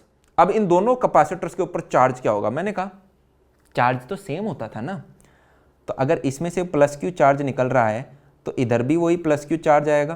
तो बेसिकली इस वाली पे प्लस क्यू चढ़ जाता था, फिर इंडक्शन से इसके ऊपर माइनस क्यू चढ़ जाता था। फिर हम क्या बोलते थे कि यार ये वाला तो आइसोलेटेड सिस्टम है, इनिशियली अनचार्ज होगा। हर आपका जो कैपेसिटर है यार उसे आप इनिशियली अनचार्ज मानोगे यहाँ पे बाय डिफॉल्ट, ठीक है। इनफैक्ट हर एक को आपको इनिशियली 0 मानना है उसका चार्ज, ठीक है, क्योंकि हमने जो यार यहाँ पे डेरिवेशन करी है ना, ये जो हमने ऊपर ऊपर डेरिवेशन करी है पैरेलल वाले की, ये हमने एजम्पशन इस प्रकार से ही करे हैं, ठीक है। ऑल्दो अब ये एंट्रेंस नहीं है, नहीं तो आपको प्रॉपर से और डेप्थ में कराया जाता अच्छे तरीके से, ठीक है। डेरिवेशंस भी आपके प्लेट पे अलग अलग चार्जेस हैं तो क्या हो रहा है, पर अभी हम एडवांस की तैयारी नहीं कर रहे हैं तो उतना डेप्थ में नहीं जाएंगे, ठीक है। पॉइंट बीइंग मेरे को चार्ज निकालना है। चार्ज का क्या मैं सीधा यूँ लिख सकता हूँ यार, ये जो मैंने छोटा वाला C इक्विवेलेंट सर्किट निकाला है इसमें से भी तो Q चार्ज ही निकल रहा होगा, and this Q will be equal to what, C equivalent into V। C equivalent आपने 2 निकाला है, V आपका कितना था 10, तो 2 इंटू 10 इक्वल टू 20 माइक्रोकूलम। तो इसमें से बेसिकली 20 माइक्रोकूलम निकल रहा था। तो इन दोनों प्लेटों के ऊपर कितना है 20 - 20 20 - 20 माइक्रोकूलम चार्ज यहाँ पे लगा हुआ है, ठीक है। ये चीज़ हमें समझ में आ गई। थर्ड क्या है, potential difference on each capacitor. भाई इसके अक्रॉस अगर कुछ V1 है वो बता दो और इसके अक्रॉस जो पोटेंशियल डिफरेंस V2 है वो बता दो। मैंने कहा इन दोनों कैपेसिटर्स को मैंने यहाँ पे फिर से बना दिया। अब क्या मैं बोल सकता हूँ V इक्वल टू क्या होता है, Q/C होता है। सो V1 इक्वल टू क्या हो जाएगा, Q/C1 हो जाएगा। चार्ज कितना है 20 है और कैपेसिटेंस कितना है 3 है, तो 20/3 हो गया, तो ये आ गया मेरा 20/3 वोल्ट। सिमिलरली जो सेकंड कैपेसिटर है इसमें भी चार्ज कितना है, चार्ज तो मेरा है यार वही 20 माइक्रोकूलम और कैपेसिटेंस मेरा कितना है 6 माइक्रोफैरेड। तो मैं V2 को वही लिख दूंगा कितना, Q/C2 which will be equal to 20/6 volt. I hope हमें ये चीज़ समझ में आ रही है। ग्रेट। नेक्स्ट है यार, एनर्जी बताओ 3 माइक्रोफैरेड कैपेसिटर के अंदर कितनी स्टोर्ड है। What is the energy stored in the 3 microfarad capacitor. इसके अंदर बताओ भाई कितना जोश, कितना एनर्जी, कितना चार्ज इसके अंदर स्टोर्ड है। कैसे निकालेंगे, बड़ा सरल सा फॉर्मूला है, पर कौन सा इस्तेमाल करूं बताओ। क्या मैं हाफ CV² इस्तेमाल करूं, क्या मैं Q²/2C इस्तेमाल करूं, क्या मैं हाफ QV इस्तेमाल करूं, कौन सा करूं। मैंने कहा जो जो वैल्यूज़ आपके पास अवेलेबल हैं वो कर लो। क्या आपके पास इसका चार्ज अवेलेबल है, हाँ जी है। क्या आपके पास V अवेलेबल है, हाँ जी है। क्या आपके पास C अवेलेबल है, हाँ जी है। तो आप तीनों में से कोई भी फॉर्मूला यूज़ करोगे आपके पास आंसर आ जाएगा। मैंने यूज़ कर लिया Q²/2C1। तो Q² में क्या आ गया, ऊपर 20 × 20 चार्ज से मल्टीप्लाई किया, नीचे आपका 2 × 3 आ गया। ठीक है, अब ऊपर यार 2 माइक्रो आई है, बेसिकली 20 माइक्रो × 20 माइक्रो है, और नीचे सिर्फ 1 माइक्रो है, तो 1 माइक्रो से 1 माइक्रो कट गया, तो मेरे को क्या मिला, बेसिकली 200/3 माइक्रो जूल। यूनिट ज़रूर लिखना वरना नंबर कट जाएंगे। आई होप हमें ये चीज़ समझ में आ गई होगी। एक और क्वेश्चन कर लेते हैं यार, ये करेंगे हम पैरेलल प्लेट कैपेसिटर का। तो इसके अंदर क्या है, वही 4 पार्ट आपसे वापस पूछे गए हैं जो पिछले सीरीज वाले के अंदर कहा था। अब यार एक कैपेसिटर है 3 माइक्रोफैरेड का, एक कैपेसिटर है 1 माइक्रोफैरेड का, एक कैपेसिटर है 2 माइक्रोफैरेड का, इनको पैरेलल में लगा दिया गया है। एक 10 वोल्ट की बैटरी लगा दी गई है। आपसे पहला पूछा है भाई इक्विवेलेंट कैपेसिटेंस। मैंने कहा सबसे पहले तो आइडेंटिफाई कर लो कि ये पैरेलल में लगे हुए हैं, हाँ जी, अरे वाह। सबसे पहले आइडेंटिफाई कर लो कि ये पैरेलल में लगे हुए हैं, हाँ जी लगे हुए हैं। क्या करते हैं पैरेलल में, मैंने कहा C इक्विवेलेंट होता है C1 + C2 + C3, तीनों को ऐड कर दो। तो मैंने कहा 3 + 1 + 2 = 6 माइक्रोफैरेड हो गया। यूनिट जरूर लगाना आगे, ठीक है, 6 माइक्रोफैरेड। सेकेंड पार्ट क्या कहता है, चार्ज बताओ ऑन ईच कैपेसिटर। तो बेसिकली इधर से कुछ चार्ज जो Q निकला है वो इधर कुछ Q1 गया होगा, इधर कुछ Q2 गया होगा, इधर कुछ Q3 गया होगा। ये आपसे पूछ रहे तीनों के चार्ज निकालो। अब क्योंकि पैरेलल है तो क्या मैं बोल सकता हूँ कि यार ये 10 वोल्ट जो है इसके अक्रॉस भी 10 वोल्ट है, इसके अक्रॉस भी 10 वोल्ट है, तीनों कैपेसिटर के अक्रॉस 10 वोल्ट है, हाँ जी। अब अगर मैं पहला कैपेसिटर पकड़ूं, इसका आपको कैपेसिटेंस पता है और आपको इसका V = 10 भी पता है, तो मैंने कहा चार्ज तो निकाल ही लोगे। चार्ज का फॉर्मूला क्या होता था, अरे Q1 = क्या मैं बोल सकता हूँ C1V। यस, तो बेसिकली इस तरफ जो Q1 चार्ज आएगा that will be equal to C1V, इस तरफ जो Q2 चार्ज आएगा that will be equal to C2V, और इस तरफ जो Q3 चार्ज आएगा that will be equal to C3V। वही हमने करा। तो C1V आपका कितना आ गया, ये आ जाएगा आपका 30 माइक्रो कूलम। क्यों, क्योंकि मैंने 3 को 10 से गुणा किया तो 30 आ गया। फिर C2V कितना है 1, ये कितना है 10, तो ये 10 माइक्रो कूलम। इसी प्रकार से आपका सेकेंड पार्ट भी डन। अब third, what is the potential difference in each capacitor. मैंने कहा वाह, इससे आसान कुछ पूछ सकते थे। हाँ, सब में 10 ही होगा क्योंकि पैरेलल है, ये तो पता ही हमें। तो मैंने कहा ΔV = 10 होगा पोटेंशियल डिफरेंस, चाहे हम पहले की, दूसरे की या तीसरे कैपेसिटर की बात कर रहे हो। फाइनल क्या पूछ लिया उसने, एनर्जी स्टोर्ड इन 3 माइक्रो, ये माइक्रोफैरेड होना चाहिए था, टाइपो मिस्टेक। 3 माइक्रोफैरेड कैपेसिटर के अंदर कितनी एनर्जी स्टोर्ड होगी। मैंने कहा निकाल लेते हैं। ये क्या पूछ रहा है, ये पूछ रहा है इस वाले कैपेसिटर के अंदर, इस वाले कैपेसिटर के अंदर कितनी एनर्जी स्टोर्ड है, ये कितनी एनर्जी स्टोर्ड है बताओ। मैंने कहा देखो फॉर्मूले ही हम हाफ CV² भी इस्तेमाल कर सकते हैं, हम Q²/2C भी इस्तेमाल कर सकते हैं, हम हाफ QV भी इस्तेमाल कर सकते हैं। कौन सा करें, इसके बारे में क्या क्या पता है। क्या मुझे कैपेसिटेंस पता है, हाँ। क्या मुझे V पता है, हाँ। क्या मुझे Q पता है, हाँ। आप चाहो तो अब तीनों में से कोई भी फॉर्मूला यूज़ कर लो। मैंने कौन सा यूज़ कर लिया यहाँ पे, हाफ C1V²। तो हाफ पता ही है, कैपेसिटेंस 3 माइक्रोफैरेड, V आपका 10 का स्क्वायर, तो ये मेरे पास 150 × 10⁻⁶ जूल आ गया। तो एक हमने यहाँ पे पैरेलल का भी क्वेश्चन यहाँ पे सॉल्व कर लिया। आई होप हमें और अच्छी वाइब आती जा रही होगी, चीज़ें समझ में आ रही हैं। तो आज के लेक्चर में हम सिर्फ यार यहीं तक पढ़ रहे होंगे। अब जो पार्ट 3 होगा उसके अंदर हम डाइइलेक्ट्रिक कवर करेंगे, आपके सिलेंड्रिकल कैपेसिटर, आपके कोसेंट्रिक कैपेसिटर्स, फिर काफ़ी सारे आपके प्रीवियस ईयर क्वेश्चन जो कि सीरियल और पैरेलल कॉम्बिनेशन के हैं। उसके बाद आपके 1 मार्कर जैसे कि MCQs, असर्शन रीजनिंग और केस स्टडीज, हर एक के ऊपर 7 से 8 क्वेश्चन हो रहे होंगे। तो यार ये जितनी भी आपके क्वेश्चन प्रैक्टिस होती है स्पेशली 1 मार्कर की, ये पार्ट 3 लास्ट लेक्चर में कराई जाएगी हर चैप्टर के, क्योंकि यार इनमें आपके मल्टीपल चॉइस ऑप्शंस होते हैं जो कि थ्रू आउट चैप्टर से पूछे जाते हैं। कुछ पार्ट 1 के बेस पे, कुछ पार्ट 2 के बेस पे, इसलिए चैप्टर के आखिर में इन्हें करा रहे होते हैं। अब सारी चीज़ें यार करा दी जा रही होंगी आपके ऐसी बाकी चैप्टर्स की। ध्यान से आपको पढ़ना है। ये जो नीचे डिस्क्रिप्शन बॉक्स में नोट्स दे रखे हैं उन्हें प्रिंट आउट करो, बार बार रिवाइज करो। बोर्ड एग्जाम में स्कोर करने के लिए आपके रिविजन्स ज़्यादा इंपॉर्टेंट हैं। जितना पढ़ाया जा रहा है उतना मोर देन सफिशिएंट है, इसके बियॉन्ड आप मत जाना। बस अपनी एनसीईआरटी के सॉल्व एग्जाम्पल्स आपको करने हैं, आपको अपनी बैक एक्सरसाइज करनी है, जो मैं पढ़ा रहा हूँ वो करना है। इसी के अंदर प्रीवियस ईयर क्वेश्चन एमसीक्यू वगैरह मैंने करा दिए हैं। बाद में जब आपकी प्रैक्टिस बहुत अच्छी हो जाए तो सैंपल पेपर्स दनादन आपको लगाने हैं कि यार अपने 8-10 सैंपल पेपर्स आपने निकाल दिए। वो बच्चे जो कि टोटली बोर्ड्स के ऊपर ही फोकस कर रहे हैं, वो जो कि एंट्रेंस के ऊपर फोकस कर रहे हैं, उन्हें भी यार 3 से 4-5 तो सैंपल पेपर निकालने हैं मिनिमम। तो तब तक के लिए bye bye, take care, all the best, see या।